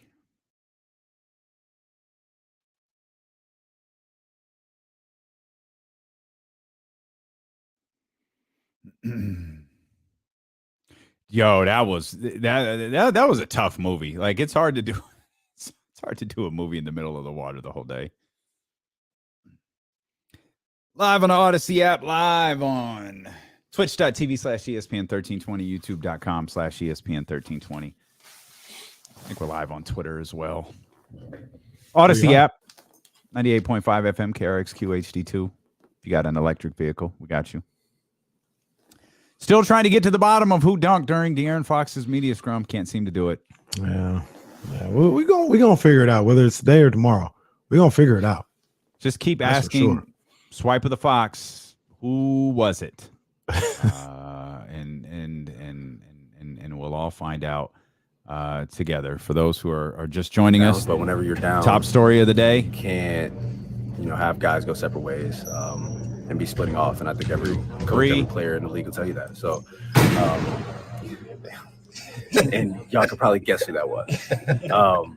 We can guess. Like everyone had like, what is James doing in which he didn't turn around? Like, how do you hear a noise like that and not turn around? Someone turned around there, and we're going to get to the bottom of this. We are. If it's the last thing we do. Shout out to the homie Christina Warner. She's tagging us in some of the tagged us in shark videos. Yeah, animal videos in Florida. I know Christina's listening. We'd never send you out there to cover a hurricane. Hell no. We would not allow such a thing to happen. That's what Doppler radar is for. Got these poor meteorologists out there holding on to crossing signs and trees and all of this ridiculousness. That was awful. Ridiculous. Like, bro, it is not that serious. What is he going to tell us too, by the way? We see what's going on. Why do you need to be out there? My biggest question was like, where do they go after that? Like, you're in the middle of a hurricane. Like, you just drive out of that, or like, how does that work? Like, do you go stay somewhere? Come on, man. It's 2022. Why does he have to be out there? There's also picture tells the story here. That's it. You could do that without the weatherman blowing away. Just the poor guy out there talking about, yeah, the wind is blowing hard out here. Yeah. Thanks, Bob. Boy, it's award-winning coverage here. CBS Orlando. Goodness gracious. Week 4 of the NFL season begins tonight. You just saw Jesse there a moment ago. He's got his game gear on. It's game Dolphins day, versus the Bengals. All right, this game, I'm going to give you the keys to the game right now. It's going to come down to defense. Both offenses are sick, but it's going to come down to the defense tonight. I'm telling you right now. Your number one Dolphin station. Here he is. Hey, number one Dolphins and number one Boston station too. I love when Jesse gets hyped. I love when Jesse gets hyped. I mean, unfortunately for Jesse, though, yeah, I have Cincinnati winning this one. And it's not even really a knock on Miami. I think this game means more to Cincinnati than it does Miami. Then there's a lot of built-in excuses for Miami to already lose and be like, hey, you know, short week, had to go on the road, desperate Cincinnati team. It's not a knock on the Dolphins. I just see more desperation than this one for Cincinnati. I see that too, and I think it's going to be a little closer, but I think the game is literally won with what the Bengals offensive line does. I think the Dolphins are going to run a lot of that cover zero where they put everyone on the line or whatever, and they try to, I don't know, what like trick, I guess, whatever. Disguise the coverage and all that. Yeah, disguise the coverage and all that. I think there's going to be a lot of that. If they can handle that, then I think the Bengals have a good chance. But if not, I think it's going to be a long day. It's good. It's a good game, though. It's a good game for Thursday night. I'll be tapped in. Jesse and I were talking about this earlier. Joe Burrow is getting hit a lot this year. Yeah. That's not the strongest strategy. You're going to need to protect that young man here at some point. Hey, this just in from People Magazine. Khloe Kardashian was secretly engaged to Tristan Thompson for 9 months before his paternity scandal broke them apart. People has confirmed Kardashian agreed to marry Thompson around February of 2021, which is such a funny way of phrasing that. Agreed. Kardashian agreed to marry Tristan Thompson. Like it was a contract negotiation. But they were broken up again by that December. TT, come on, buddy. You know, one thing that we never got that I thought we might, at least from what I know, we never got Chloe at a Kings game. Thought there was a chance we might. Right. Was she pregnant? I don't think so. I don't think she was ever, in this time around, I don't think she was pregnant. They had a surrogate, didn't they? Oh, did they? I can't remember. It's hard to keep up with this. I thought they did. Jesse said she verbally committed like a high schooler does to college. That is spectacular. Oh, Kardashian agreed to marry Tristan Thompson. Wow. TT. Hang in there, buddy. You see TT get dropped by KCP over the weekend? Anybody see that clip? Where's TT again? Chicago? Yeah, I think he still might be in Chicago. I don't know where he's at. I don't know where he's at. Did you see, before we get back to the Kings, Matt George said to join us. I pray to God Matt George was at that damn practice. I mean, we're going to get to the bottom of this somehow. Have to. Looks like Brian Hoyer is going to start on Sunday. That's not confirmed, but it's certainly I was just looking at a video of Mac Jones a second ago. It absolutely looks like Brian Hoyer is going to start for the New England Patriots against the Packers on Sunday. That was to me personally, that was a dirty play by the Ravens defensive lineman. I mean, the ball was already out of Mac's hands. It wasn't a sack opportunity. Even if it was, that'd still be dirty. But for him to just, kind of wrap his arm around his right shoulder, like across his neck, and then just drop his entire weight on his leg, that was dangerous. And that was dirty. That's something where you can get somebody hurt. Okay, bro, why?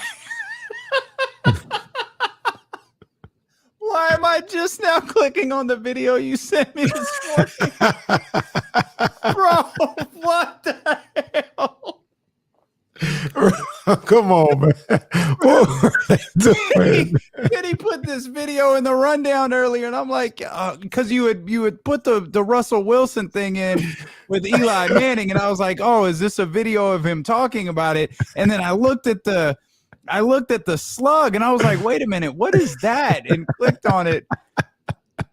Why did the Mali women's team get into a fist fight after their game in the FIBA World Cup? Damn, they're in the podium. Like a like a full-on at the podium, or they don't have a podium, but it's like, with soccer matches. They do this with like World Cup matches. They just have like a long, like almost like a red carpet.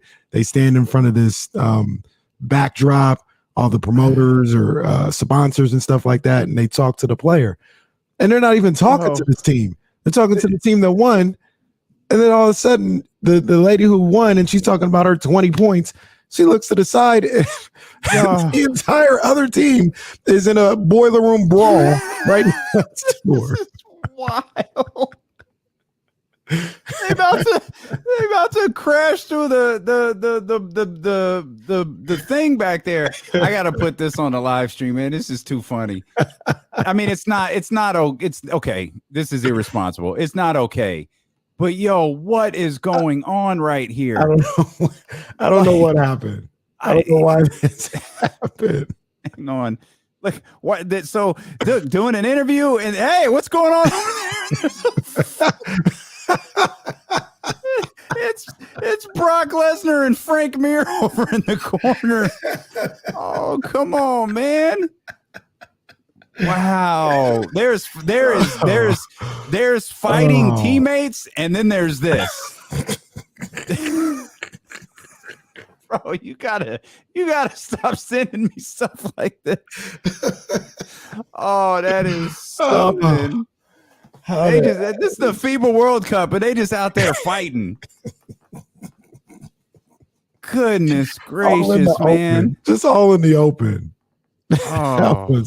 that was funny. I saw that. I was like, this is like terrible. Really random, but it's got to go in here, man. That's terrible. They got to see this. That's the last time I click on a video you send me during the show. They got to see this. Goodness. But the other thing I did talk about, and I wish I had the audio of this. I don't have it, but I heard about it earlier, was Russell Wilson versus Eli Manning. Did you see this at all? Yeah, I didn't hear. I did see it. I didn't hear the audio for it, but I did read Russell Wilson's response to it. I guess go ahead.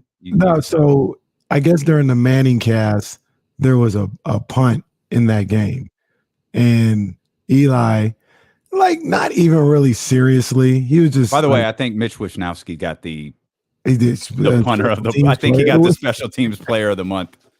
Our best player right now. That's who he is.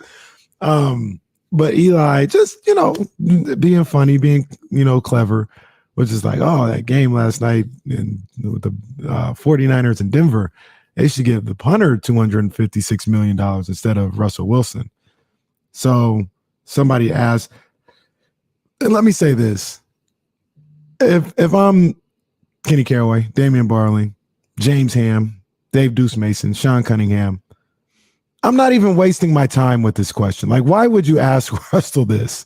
So somebody at the podium asked Russell, "Oh, did you hear what Eli had to say about you?" Like, stop.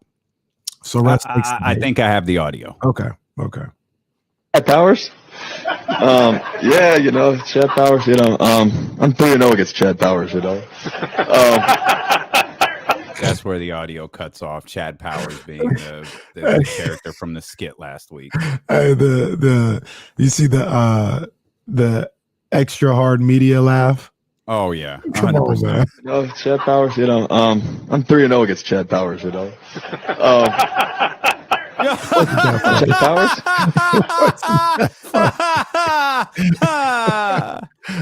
There's nothing worse. There's nothing worse than phony ass media laugh. Listen to this. Chad Powers, I'm 3-0 against Chad Powers, Oh, Russ. Oh, goodness. So funny, Russ. God, I love you. Dude. Come on, man. Everything about it was just bad. Like, why are you asking him the question? Russ taking it literally. I'm 3-0 against Chad Powers. And then the media guy laughed. Come on, bro. Terrible. You see Joe Burrow's get up? No, I ain't seen him. Walking into, I might change my pick. I might change my pick on tonight's game just based on what Joe Burrow is wearing into the game. I'm gonna tell you right now. Joe Burrow is the original Chet Holmgren. Joe Burrow, smooth. Joe got a full like flower suit on. Oh, you looking like Seth Rollins. And I'm with it. Like the Drip King, I'm with that. Yeah, I like the flowers. Joe. I like Joe. Shout out to my man Prep Curry. I like the fit of the suit as well. You got the European fit. It's tailored really well. Great job by Joe. Sort of giant petals, just giant flowers on the outfit. But I like flowers. That's dope. I like it. It's a good look. It's a good look. Man. That's a win. I saw something where like, I wish I could remember it. They were talking about somebody walking in to the building. Well, what was I seeing? It was on Twitter, and somebody was coming in all smooth or whatever. And they were like, something happened. And they're like, oh, he's walking in like Kyrie walked into the game that one time. And I wish I could find it and show it to you, but Kyrie has like all his bags like hanging off of him. He looks like he doesn't want to be here. They're doing the whole NBA entrance thing, and Kyrie is just like done with it. He looked like Janet Jackson in Poetic Justice when she's like walking next to the truck. She's like, forget it, I'll walk. And she has all her bags. That's how Kyrie looks. That's a great reference. You're listening to D-Lo and KC on KIFM West Sacramento, 98.5 FM, KRXQ HD2 Sacramento, The Real 98 Rock, ESPN 1320, driven by Lasher's Elk Grove Dodge, always live on the free Odyssey app as we continue to try to get to the bottom of who dunked during De'Aaron Fox's media scrum earlier today. De'Aaron, I guess the bigger component of that, at least to the rest of the world outside of our little show here, is he talked about establishing a relationship with these guys, and he did point out we've got to be better, we've got to be good from tip to end at the beginning of the season. Mm-hmm. That has long been the key for a lot of us to think that the Sacramento Kings are going to be successful. Is not just the Sacramento Kings have to get off to a good start. That's probably predicated on whether De'Aaron Fox gets off to a good start. A good start, not through one game, but like the first 10 games and 11 games, and those 11 games turn into 20 games, and the 20 games turn into 40 games. And he needs to string together. You were talking about this with the Raiders. We've talked about it with the 49ers in various aspects. You've got to string together an entire game, mm-hmm. whether it be on offense or defense. De'Aaron Fox now, he needs to string together an entire season.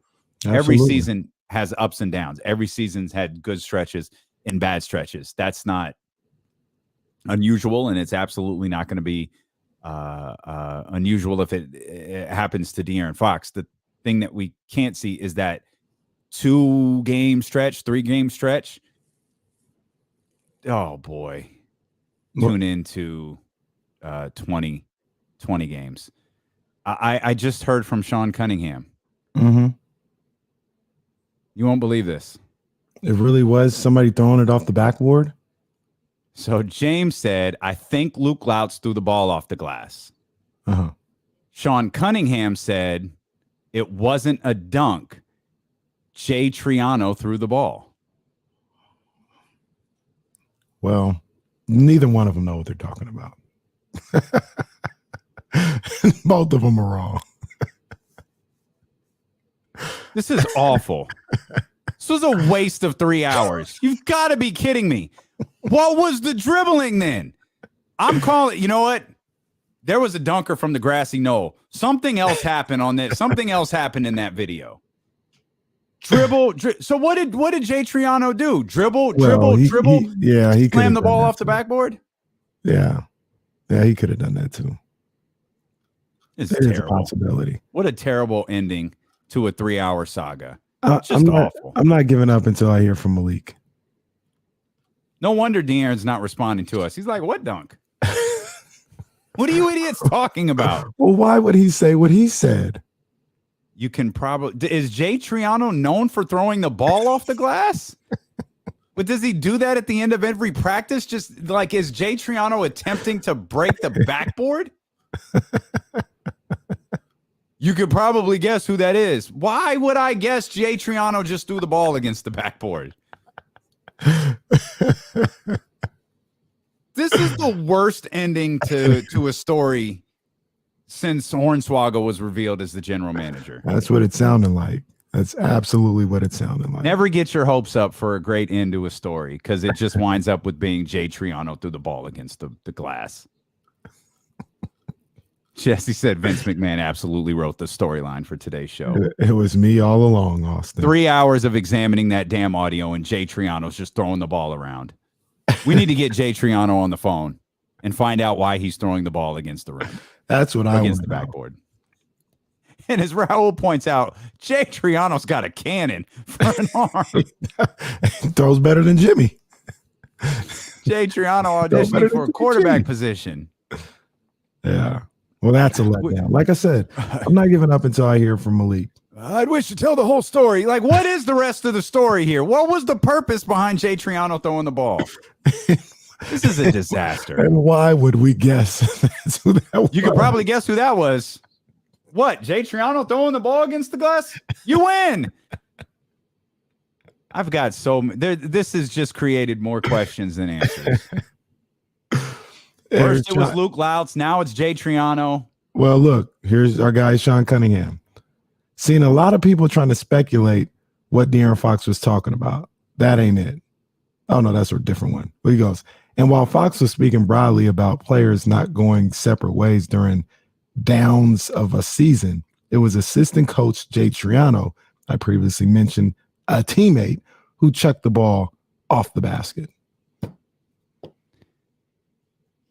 This is the worst ending to a movie ever. I'm legitimately upset. I could have sworn that was a 1 mil jam by Davion or Malik. I put my money on Malik. And until I hear Malik say, no, that wasn't me, I'm not going to think any different.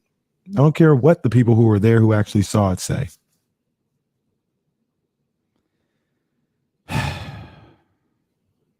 All right. Forget it. I don't even want to talk to Matt anymore. Just go to Damon and Ratto early. Oh, I almost said something. Never mind. We won't do that. You know what we could do, though, and I want to ask Matt about, and I'll ask you about it. I was thinking about this yesterday, and I know it may sound some type of way because I think the guy is really good at basketball. But do you think there's a little bit of a little too much of an assumption by people who are following this team that Kevin Huerter is going to be the starting 2 guard and should be the starting 2 guard? Yeah, I don't know. I mean, I don't know why that assumption is out there. I know when we mentioned that to James, over the last few weeks or whatever, it's like, yeah, it's tough if you start Malik because you're starting 2 6'3" guys in the backcourt, where if you start Kevin Huerter, you're starting a guy who's 6'7" and probably could do a little bit more with that group out there. And I guess I understand that. I just like, is it a legit competition, or is there a preconceived, idea heading into this that Kevin Huerter is the starter? It feels like, well, and this is just media, right? Like, it's not Mike Brown. It feels like it's a foregone conclusion. It feels like it's not a competition. You know what I mean? But we could just, and James and Sean, they're not saying definitively this is what it is. They are just speaking about the way they see it. And if they, were choosing the starting 5, that's how it would be. But I feel like it should be a little bit of a camp battle. Like, I don't think it should be a foregone conclusion. And the thing that I keep asking myself is, what if Malik Monk is better than Kevin Huerter?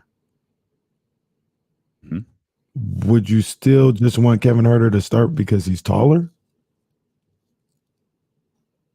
I wouldn't.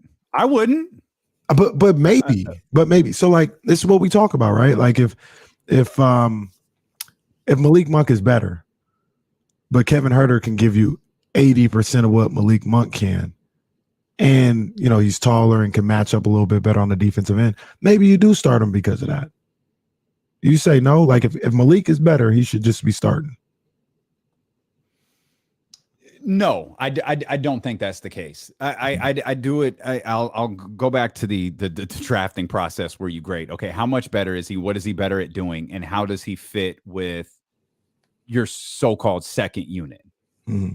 Because, Mike talked with, I think this was in his interview with Anthony Slater. I think this was in his conversation and that was in The Athletic, that he feels like there's a lot of versatility to this roster and you could do a lot of different things with different lineups. And so, you want your 5 best players to start. Sure. But what if Malik is really good next to Davion? Like, what if Malik can do some things offensively with Davion in the second unit that he might not be able to do offensively with De'Aaron and Sabonis? Right. I think there are a lot of things, at play when it comes to that. But to your original point, I thought the assumption that Kevin Huerter would be the starter was weird. Yeah. I did think it was a legit position battle in training camp. I don't know though. Like I don't know. And our guy Rory, he says the offensive end is basically a wash. Huerter gets the edge due to defense. I've said this for a minute. I think people are kind of sleeping on Malik Monk's ability to defend. Like I really do. I'm not sitting here saying he's a defensive player of the year type guy, but I think people look at him just because he's a scorer as a turnstile on the defensive end. I don't think he's that at all. But to Rory's point, is Huerter better? I think offensively Malik Monk is slightly better. And can do a little bit more on the offensive end than Huerter. Defensively, from what I've seen, I think they're about the same. We'll talk about this with Matt George, host of Locked On Kings, of course, ABC 10 as well. He joins us when we return here on Sacramento Sports Leader, ESPN 1320.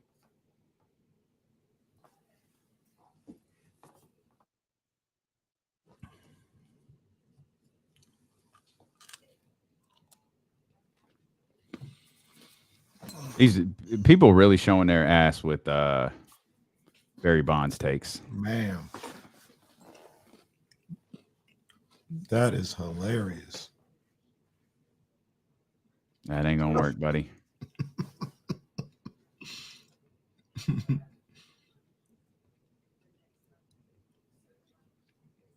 That's just embarrassing. It really is.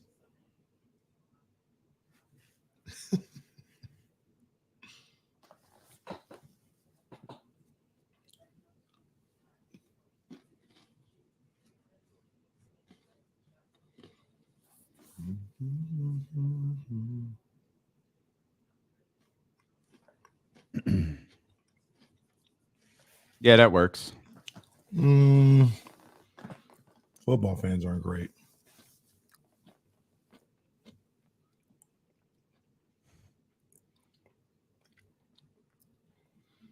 That's the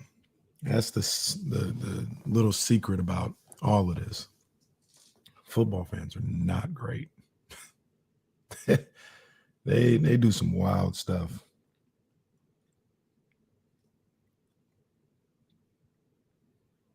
Mm-hmm.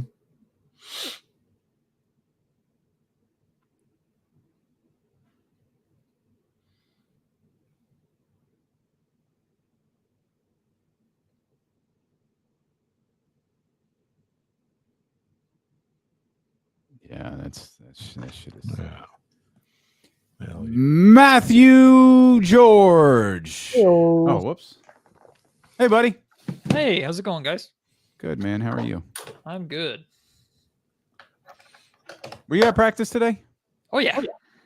Matty McQueen, what's up, man? What's up, So Kate? Jay Triano just threw the ball off the glass, huh?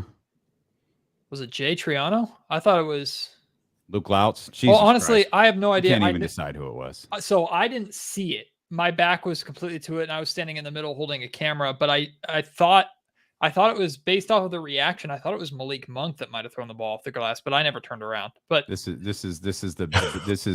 one of the worst days in Kings history. Right here. I'm coming from a complete place of ignorance. I'm going off of sound and De'Aaron's reaction alone. I did not even turn around. I had a job to keep his camera steady. I'm going with Sean Cunningham. He seems the most definitive as to what happened. Jay Triano threw the ball. I didn't see him. Because I guess Jay Triano just goes around and throws balls off the backboard. I thought for sure, based off the reaction, like, hey yo, it's like dealing with a sophomore class. Sorry, Matt. No, children here. It's fine. I really thought it was Malik Monk based off of Fox's reaction. Like, I bet you know who that was, and he was talking about teammates, but it was definitely like I saw some people thinking or saying like it was a dunk, or it didn't sound like a dunk. It sounded like someone just chucked the ball off the backboard as hard as possible. That's what it sounded like to me. Dribble, gab, dunk, windmill. We examined this for 3 hours, only to be let down by Sean Cunningham. Actually, to be let down by Jay Triano. Actually, to be let down by De'Aaron Fox. Well, to be fair, that was the most exciting thing that we got at training camp today. Because we walked into them sitting around the TV like they were watching Reading Rainbow in 2003. What were they doing? They had mandatory like NBA officials meetings where they were receiving a presentation. There was a like NBA officiating representative or someone there, and they were watching videos of the new take foul and then another rule change, which I wasn't sure what the other rule change was, but they had to sit there and watch it. And that's when Mike Brown's like, yeah, bring in the media while we're all crammed in a corner, not looking at anybody. Thanks, Mike. Did you guys see? Maybe we talk about on the air. Give me a no. We'll talk about it. Okay. All right. Everything good, Matt? Everything's great. I'm a bit tired, but I'm good. Are you going in? Oh, I'll ask you that on the show too. Got to keep the content. We're coming back, guys. Hang on.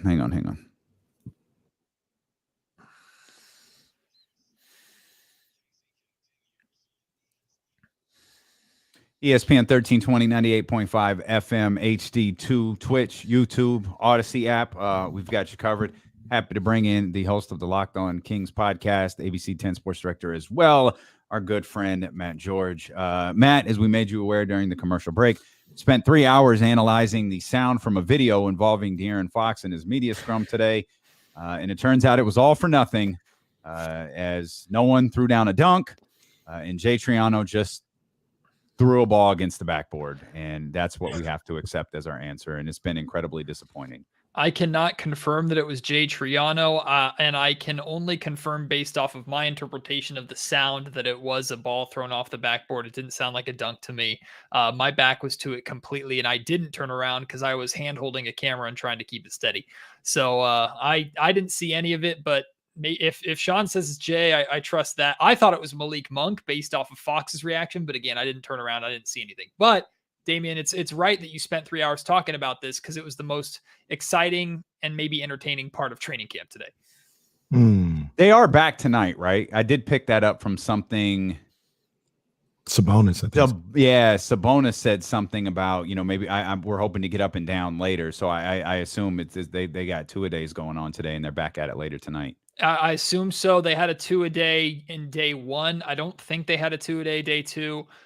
We do not have, I don't know if they're not practicing tomorrow. I think they are practicing tomorrow, but there's no media availability tomorrow. So it's essentially a day off for us tomorrow. And then Saturday is their final one before they get prepared for their preseason game. So it wouldn't surprise me if it was a 2-a-day. Yeah. Especially with how it ended. I'm just back on this non-dunk. Sean Cunningham is very definitive. So yeah, he is. Like he saw it. Everybody that heard it, he saw it happen. It seemed like I didn't see anybody really turn around. Maybe Sean glanced over his shoulder. I have no idea. I didn't turn around. Most people didn't turn around. So it's probably the darkest day in the history of D'Lo and KC. I can tell you that. This is just a dark ending to what was a really, really good day.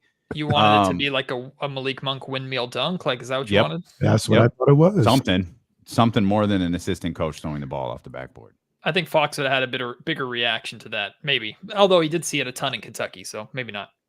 I think Fox's reaction is what actually confused us. Oh, you can probably guess who that is. Like, why? Like, why would I guess that Jay Triano just chucked the ball 1,000 miles an hour? That's why I assumed it was Monk, because Fox and Monk have that kind of relationship. So I thought for sure it was Monk just based off the reaction alone. But Jay Triano throwing the ball as hard as he could off the backboard is not out of the realm of possibility or maybe even probability. Jay's a cool cat. The true plot twist will be when De'Aaron admits he didn't see anything and he was just reacting to the noise. That would be. It was a sound system bug. Like someone popped the mic and De'Aaron just made it a bit. What any takeaways from the first couple of days of practice here? Not too much. To be honest with you, it hasn't been the most exciting. Day one that we were there was the most that we saw, which was we got there and they were doing full court layup drills and running as hard as possible, and then they did the whole the layups or run sprints drill that lasted way too long, in which Mike Brown cut them a deal, and then Alex Len hit the 2 clutch free throws to force the coaches to run. That was the most exciting thing that we saw. Other than that, it's been pretty straightforward. Like we've heard that they're going to run. We've heard a lot about how Mike Brown just does things differently. We've heard a lot about accountability and how Mike will tell the players what he wants. And I think De'Aaron kind of went into detail about it today, saying when he stops us, he makes it quick so we don't get tight or anything like that. He tells us what he wants, tells us what he expects, and then we go. And as far as I know, it's a pretty standard start to camp. I wanted to try and get one more question into Fox. Wasn't able to. I was going to ask him about how this training camp compared to the 2018 training camp where Dave Yeager had people throwing up from running so much. And we saw how they started that season without outrunning everybody else in the gym. I know Mike Brown wants to play fast, but it sounds like while speed is an emphasis and getting up and down is an emphasis, and obviously getting in shape is an emphasis, that defense and the team understanding what's expected of them and what their jobs are, even if the clear roles rotationally aren't defined yet. It sounds like that's been a focal point these first 3 daes. Hey, Casey, real quick before you jump in there, we've got Kings tickets to give away right now. Kings will be taking on Los Angeles final preseason game before the regular season gets underway on October 14th, and we've got those tickets for you right now. Caller number 3 at 916-909-1320. Again, that's 916-909-1320. Matthew, put your phone down. You are not eligible to win these tickets. Jesse, pick up. pick up. Next week, we'll be giving away tickets to the home opener. So make sure you're locked in for that. You want to find out more about Kings tickets, go to kings.com/tickets. Matthew George, not eligible to win. In addition to that, if you don't win the tickets on D-Lo and KC, Locked On Kings is also giving a pair of opening night tickets away too. So if you don't win on ESPN 1320, come on over to Locked On Kings. Nice. Matt, we were just having a conversation before you came on about the starting 2 guard spot and the way that, and nothing, I'm not talking about anybody or anything like that, but I'm just, look around and I see people's opinions. Locked On, Kings Beat, James Ham, Matt George, Sean Cunningham. It seems like everybody's in agreement that Kevin Huerter is going to be the starting 2 guard. And I guess the question is, should that be more of a camp battle? Is that something that should be looked at as a little bit more of an open competition between Malik Monk and Kevin Huerter? I think it should be. I can understand why. I can understand an argument for both guys starting, but I don't think it should be as much of a foregone conclusion as it seems like it's being reported as.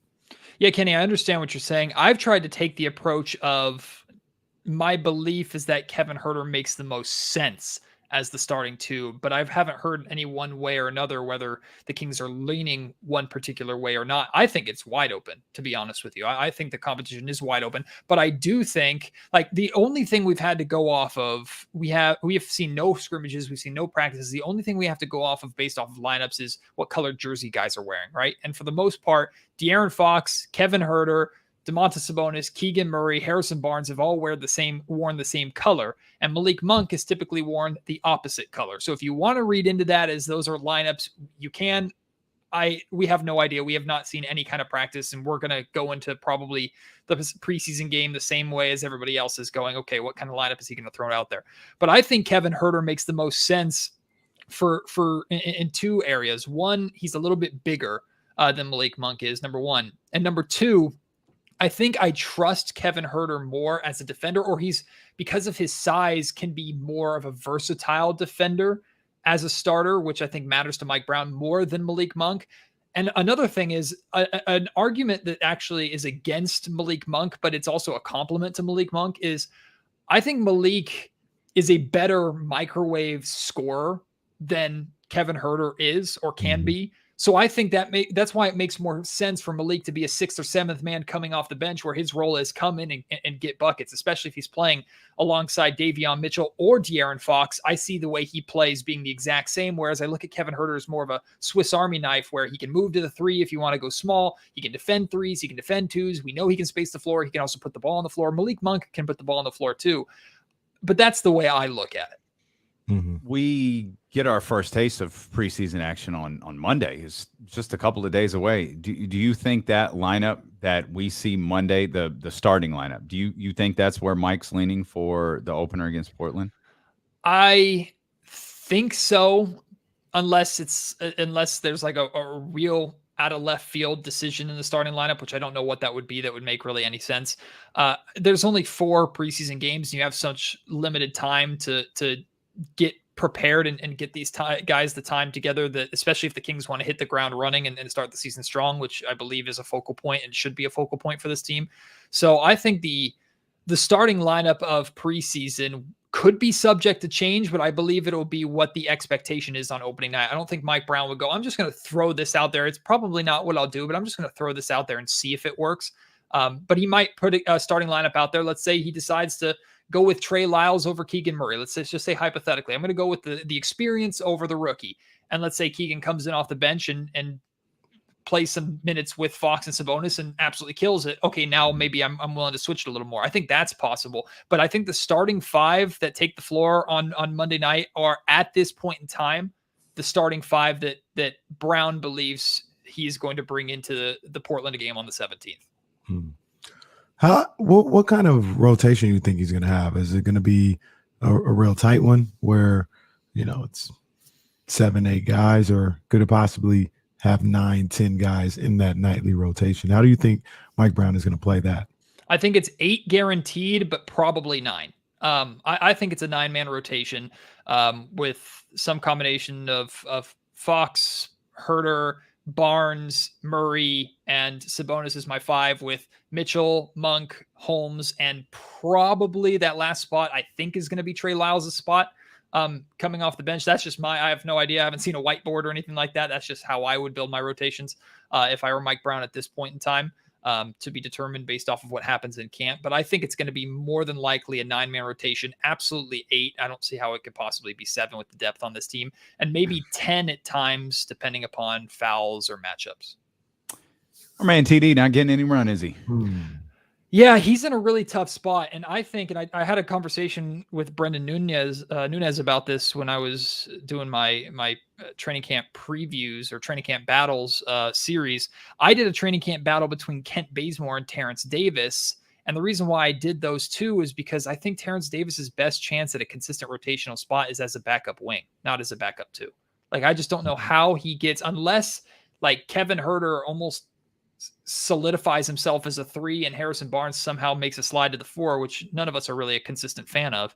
I don't see how Terrence Davis gets time as a 2, but he's staying ready. He's working hard. I actually really like some of the things that he said on media day when we talked to him. I asked him about consistency, and he gave a really long thought out answer where he shared that he's still trying to get better with consistency, but he says he has gotten a lot better consistently from where he was at training camp last season. And he brought up like the numbers that he was putting up.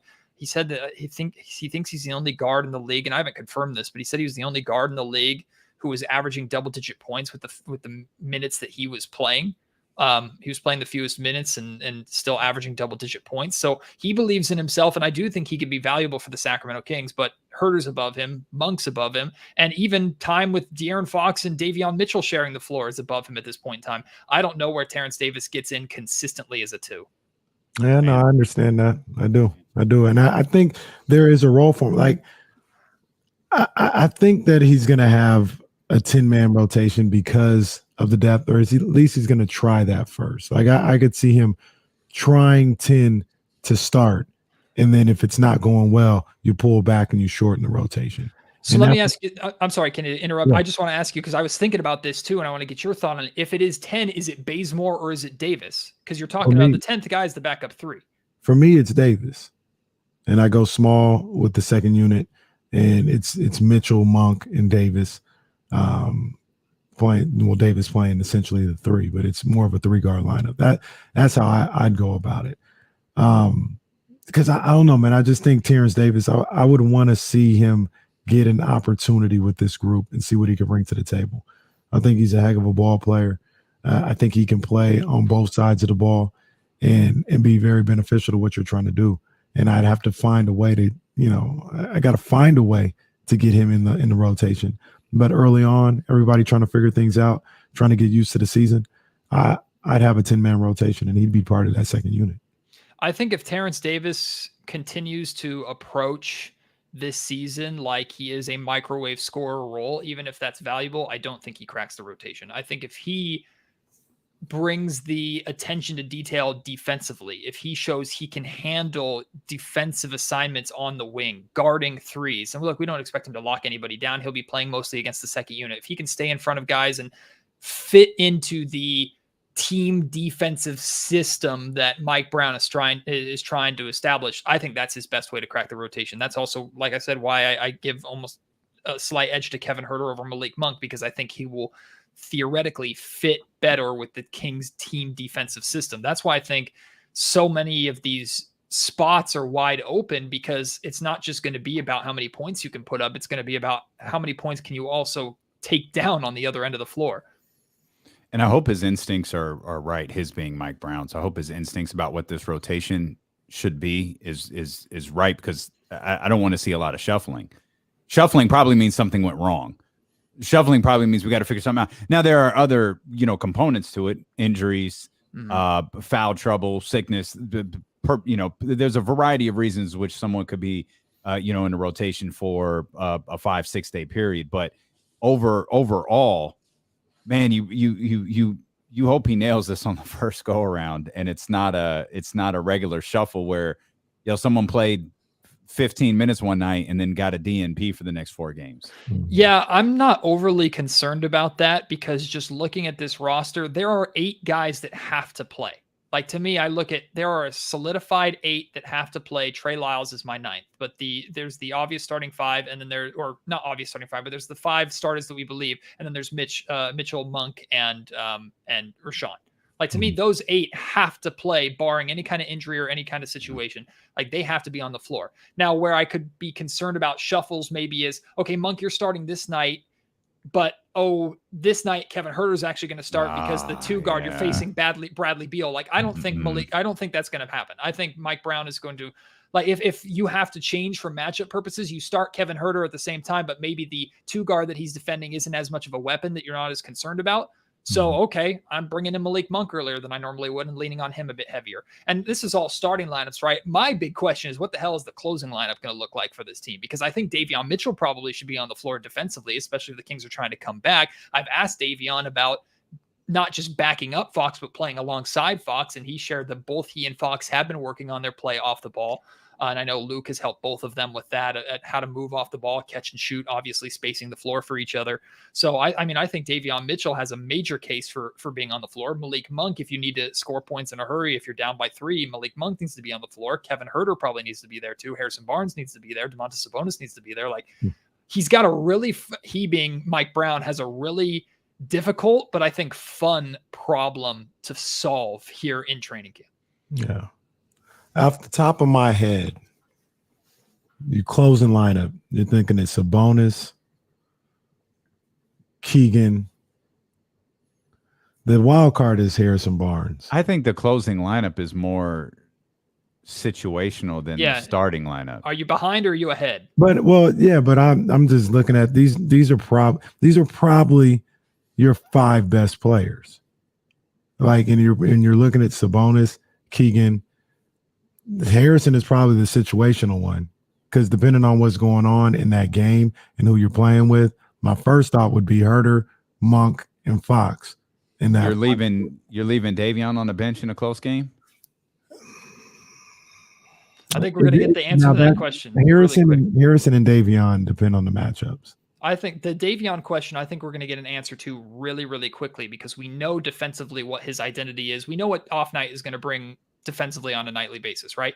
But is the version of Davion Mitchell that we saw at the end of last season offensively, is that a version that can only happen with or without De'Aaron, or can he still be that aggressive and successful offensively playing next to Fox? If he can, I think he absolutely has to be on the floor closing games. He's just way too valuable as a defender. Yeah, he is, but at the same time, a lot of this stuff, like we see how the game is played, there's a lot of switching and pick and rolling anyway. That's all they do with Davion anyway. If he's guarding, say late game, he's guarding Steph Curry, they're just gonna run pick and roll. They're gonna get him off of Steph anyway. So do you want to have because the question is not going to be the other guys around him. Or do you want Harrison? Do you think Harrison is a better defender than Keegan, or Harrison better than Huerter? So when they do switch on that pick and roll, that you have a guy that's capable of staying with the Dame Lillards, the Steph Currys, and all these other guards out here, that is going to be switched off. Because it's unfortunate, because Davion is a joy to watch on the defensive end. No, we saw that after the first week or so. They were getting him out of the way. They would never leave whoever Davion was guarding one-on-one to go against Davion Mitchell. But at the same time, too, Luke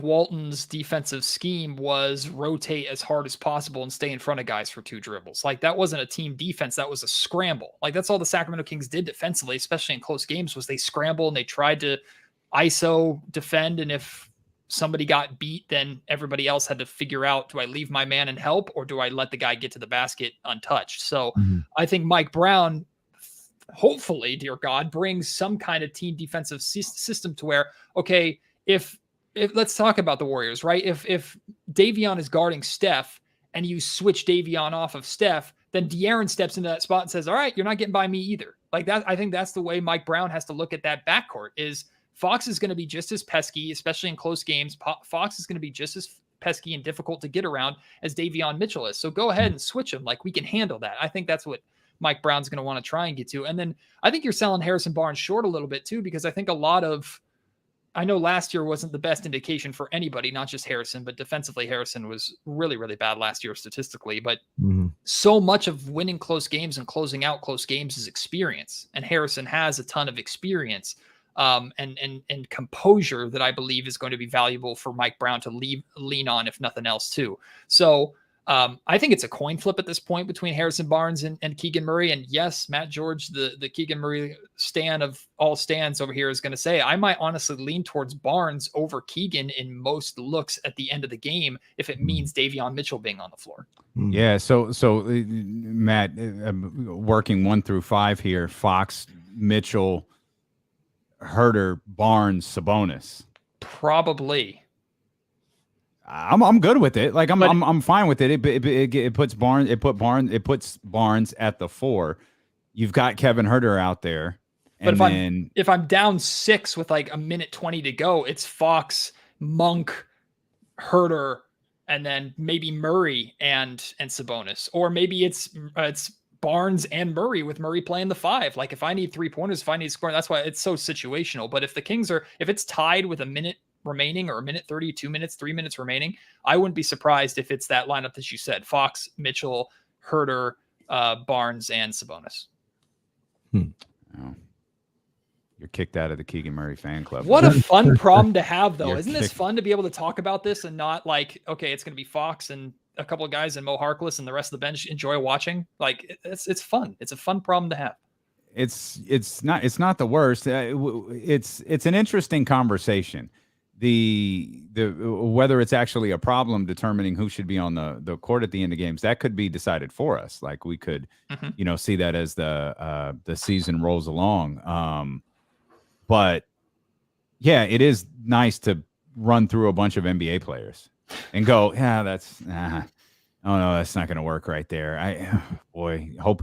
But what's KC say? Blindfolding a cigarette, hoping a prayer, see if they can get through these final 2 minutes of a close game. And I'm still of the belief De'Aaron can play defense, and I think we saw it at times. Maybe we didn't see it a ton last year. I feel like we've seen it before, where close games, final 3, 2-3 minutes, De'Aaron can step up defensively. I'm also of the belief, D-Lo, that Malik Monk, I mean, everybody is with this Mike Brown system, but Malik Monk shared on his own without being prompted that he was challenged by Monty McNair and Mike Brown when he was signed. He was challenged to be better defensively. And when we've talked to him, we've now talked to him twice, media day and training camp. And I think in both separate press conferences, at some point, he has brought up his focus on playing defensively. And he talked about how he has to be sharper playing defense off the ball. And I think this is something he's really taking seriously too, so that he can be on the floor with his partner in Fox at the end of close games and things like that. So, I mean, I see the buy-in. Of course, at the beginning of training camp, everyone's like, yeah, we're going to be so much better. And then once you get punched in the mouth, we'll see how it really is. But I see the buy-in from Monk as well defensively. Yeah, no, and I love this conversation. I agree with you, Matt, and even Damien as well. Is like, man, this is a great conversation to be able to have, as opposed to in past years. But the closing lineup, it's an intriguing conversation to have, because to your point, Matt, there's probably about 7-8 guys who have been in closing lineups around the league, successful teams, who've been able to finish games. And that's 2 of them, 3 of them aren't going to be able to do it this time. And they're capable of it. So that's what's just so interesting to me. I know you got to get stops and everything else. But one of the things that concerns me, and if he's able to knock down his jump shots, then that changes everything. But when you talk about spacing and creating space for Sabonis and De'Aaron Fox, if you go with the closing lineup, but that is purely defense with Barnes and Mitchell, that may hurt you on the other end of the floor, whereas they're going to sag off those 2 all day. And now where are you going to get your open shots from? So that's another thing Mike Brown is going to have to fill out throughout the game. Maybe Harrison is hitting that night, then they'll leave him open and he'll knock down shots that night. You never know, but Mike Brown is going to have to kind of see that throughout the game, how he wants to go about it. Oh, it's an excellent point, Kenny. I think the expectation is you have to hit that shot, or you have to at least make defenses respect you. If Fox and Sabonis are going to take so much attention away from you, as they will on a nightly basis, because you have to put 2 eyes on those guys sometimes, especially with Sabonis, who can find you anywhere on the floor. You have to hit that open shot, especially if you're going to be on the floor in a close game. And that pressure is like, what's the cliche? Like, pressure creates diamonds or whatever. Like, that's where if Davion, if you really have improved as a 3-point shooter, show me in that moment. Harrison, if you are a consistent 3-point shooter, show me in that moment. If not, I will go out and find a guy that will. And maybe that guy is Keegan. He hit some clutch threes already. Maybe that guy is Malik Monk, who's known as a 3-point shooter. Kevin Huerter is still going to be on the floor in this hypothetical scenario, and he's a 40% 3-point shooter, who I believe you always have to keep an eye on too. And he can also poach the perimeter, just like I believe Malik Monk can. So you're 100% right with that observation. And maybe, like you said, thinking about it, like maybe Mitchell and Barnes is too much of a risk versus swapping one of them out for a Monk or a Murray, who you have more trust and more faith who can hit that shot. And more importantly, defenses are more afraid can hit that shot. Do you think is there any fear that maybe they'll be forcing the 3 a little bit too much, like just like seeking it out because they know this roster is built differently? Like we've heard Mike and I think Domas brought it up. A couple of guys have mentioned cutting. Keegan Murray brought it up. Keegan cutting and moving and constant movement with the basketball. Mike Brown talked about, like the pick and roll creates an advantage for the defense. Like we want to create something different where, guys are just constantly moving. Do you think their shots will come like in the flow of the offense, or are they going to be looking for something behind that line? I think what I'm specifically looking for in that sense is the quality of shot. Like, is it a shot, like you said, within rhythm? If it's a wide open corner or wing three and it's a miss, I'll live with that every day. And the Kings might honestly get 20 of those a night. And there are going to be nights where they might hit 13 of them and nights that they might only hit 4. Like, and those nights suck, especially when, I mean, that's how the Milwaukee Bucks were for so long, right? Giannis got so many open looks, whether it was for Lopez or Middleton or whoever it was on the perimeter. He got them so many open looks. And on some nights they died by the 3-point shot before they eventually figured it out and became NBA champions. But I'll put it this way, and forgive my shot at someone who I'm trying not to take shots at anymore. But if it's a Buddy Hield green light versus a offensive green light, those are two really big differences to me. If Kevin Huerter is running up the floor and then pulling up from 28 feet or however with 18 seconds still on the shot clock in rhythm, okay, I'm okay with him doing that if he's feeling himself every once in a while. But if he does that 3-4 times a game, sit down, Malik Monk's coming in. Like, that's the way I look at it. And I think they're going to be naturally more open looks and good shots created just by the Fox and Sabonis partnership that now these guys are quite honestly paid to make at this point in time. That's not a shot. I think everyone knows what you mean by that. Yeah, it's fair. It's shot fair. quality. Shot quality is important to me. And we'll see that really quick too, because we can all see what a bad shot is versus what a good shot is. We'll see it really quick. There'll be a collective groan from the Golden One Center. We're all very familiar with what it looks like. Absolutely right. Hey, can I ask both of you guys a question? No. NBA question. Our guy, the smoothest guy on the airwaves, calling NBA games today, Mark Jones, put out a tweet earlier, and he said, Joe Dumars, NBA head of basketball operations, tells me there were 1,700 transition take fouls last season. 1,700. And he says, happy for the rule change, 1 shot plus possession of the ball. I said, I've been banging my head against the wall about this for the last decade. I'm glad they finally did something about it. Do you think that changes the game at all that we watch? Is scoring going to be super high now? I mean, you think that's a lot of transition fouls, 1,700. Then you got to think, just being conservative, half of those were going to go to layups that were going to be made. Do you think we see like a huge number of high scoring games because of this alone? I would still attribute that more to the fact that most NBA teams are taking 43s a night now than I would getting out in transition necessarily. Like, to me, I think we're going to get more highlights. We're going to get more exciting moments. And what this rule means to me is that defensively, you don't get an out anymore. Like, you don't get to, for lack of a better term, like cheat the system and take a foul and take the penalty while the team that you fouled actually suffers the most because of it. Like, that's what I look at it as, is it's going to force you to actually get back and play in transition or risk giving up 140 a night. Like, that's why I think this works so well in the favor of a team like the Sacramento Kings, who I remember moments, but I don't remember too many games where egregiously the Kings were getting stopped in transition. But look, the Sacramento Kings have very few advantages on a nightly basis against their opponents, right? Typically, the Kings don't have too many advantages. Speed with De'Aaron Fox is your biggest advantage. And the fact that there is no longer a way for Fox just to get slapped on the shoulder while he's running past you at 1,000,000 miles per hour by a 7-foot big man who has no hope of keeping up, the fact that that's no longer an option now means Fox is going to have more success, or defenses are going to have to kind of change the way they crash the offensive glass a little bit so that they're getting back a little bit better. Maybe that helps the Kings from not giving up so many second chance opportunities that we know have killed the Kings over the last decade and some change. So I think it's only a fantastic thing. De'Aaron did mention there are going to be moments where guys are going to claim they're going for the ball, because if they're going for the ball and they hit the wrist, it's just a common foul. And I'm a little worried about the official interpretation of the rule. That's exactly what I was thinking. So I'll toss it to you, D-Lo, and I talked about this a little on my pod that drops at 4 today. The official interpretation might take some time to iron out, but the rule itself, I think, is phenomenal. Well, yeah, I just, like, Kenny bringing up the number of times it happened last year. I just wonder how many times will the call be missed? How many times is the call going to review?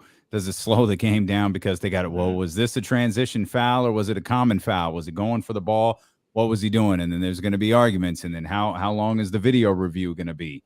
I over time, I think, the first year rule adaptions are always pulling teeth. Very sketchy. I mean, you think about the unnatural movement. What that rule that it was the changed. the kick out. On but that's how it was phrased. Like the non-basketball movement, like the unnatural. It was like, okay, well, what's the interpretation of that was different across like officiating crews. My big thing with rule changes too was when they first implemented the coaches' challenges and reviews, like what could be reviewed versus what couldn't be reviewed was a nightmare, and reviews took a half an hour. So every single time there's a rule change, there's always going to be the growing pains. This one is easy. If the referees are on their game, you know what it is when you see it. Mm-hmm. Say that first part again. This one is easy. No, this part. If you know. No, if the referees are on their game. Oh yeah. This is like, come on, man. How many times have we come in here on a D-Lo and KC day like, yo, what the hell was that last night? Yeah, they don't know what they're doing half the time. They did get out in front of themselves, though, and they said, this foul does not exist in the last 2 minutes. So the last 2 minute report, you're not going to get mad at me when I get this foul wrong in the last 2 minute report, which I understand for like intentional foul reasons. Although, does that mean they're going to cheese it in the final 2 minutes if the Kings are down 8 trying to get up and down the floor? Probably the Kings are the, no pun intended, king of the last 2 minute report. Kings damn near a 500 team last year if the last 2 minute report goes their way. True, man. Hey guys, another bright. Hi, Drake. Sorry. Another bright note.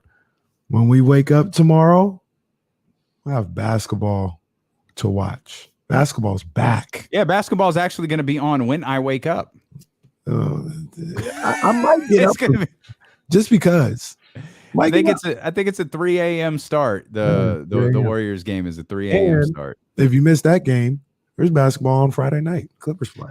So I go through this dilemma every single year, and I did this when the Golden One Center first opened. I intentionally didn't go to the preseason games because I wanted my first experience of the Golden One Center to be opening night against San Antonio, and that was difficult. And I go through this every year. I can't do it anymore now that I have my position at ABC 10. I have to pay attention and watch preseason games, and I will be at the preseason games here in Sacramento. But I have such a hard time caring about preseason basketball or reading too far into preseason basketball other than which players are playing together. Like, obviously final scores don't matter and things like that. And they're going to be highlights and they're going to be moments that we're going to pay attention to. But honestly, if you told me you don't have to watch any preseason basketball except just see screenshots of rotations and who played together and how many minutes they played, I'd be perfectly fine with that. That's all I'm paying attention to really come training camp. Come preseason.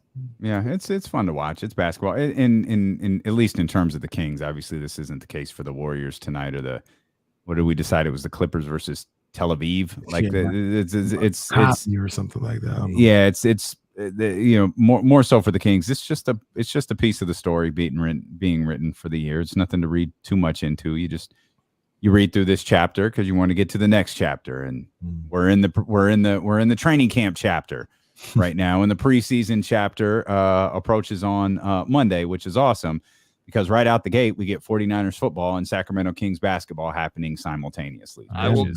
I'll be at Levi's Stadium that night. Watching the Kings game on my phone. There you go. There you go. Good stuff, Matt. We appreciate you, man. You said a podcast going to drop here in a couple minutes. Drops at 4:00. Just you'll hear from Fox, hear from Sabonis, a lot of stuff that you guys have already brought it to, and just my observations from day 3 of training camp and watching players watch videos. That's what we got today. It was great. The ball throw heard round the world. What a day today was. Just a massive disappointment. Just a massive disappointment. Happy to be here. Thanks for letting me be a part of your massive disappointment.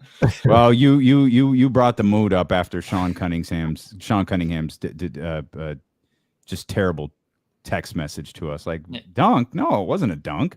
They call Jay Triano. And did you know Antonio Harvey messaged us? We've got another candidate. We've got Luke Lautz. We've got Jay Triano. And Antonio Harvey has thrown in another candidate as to who it was.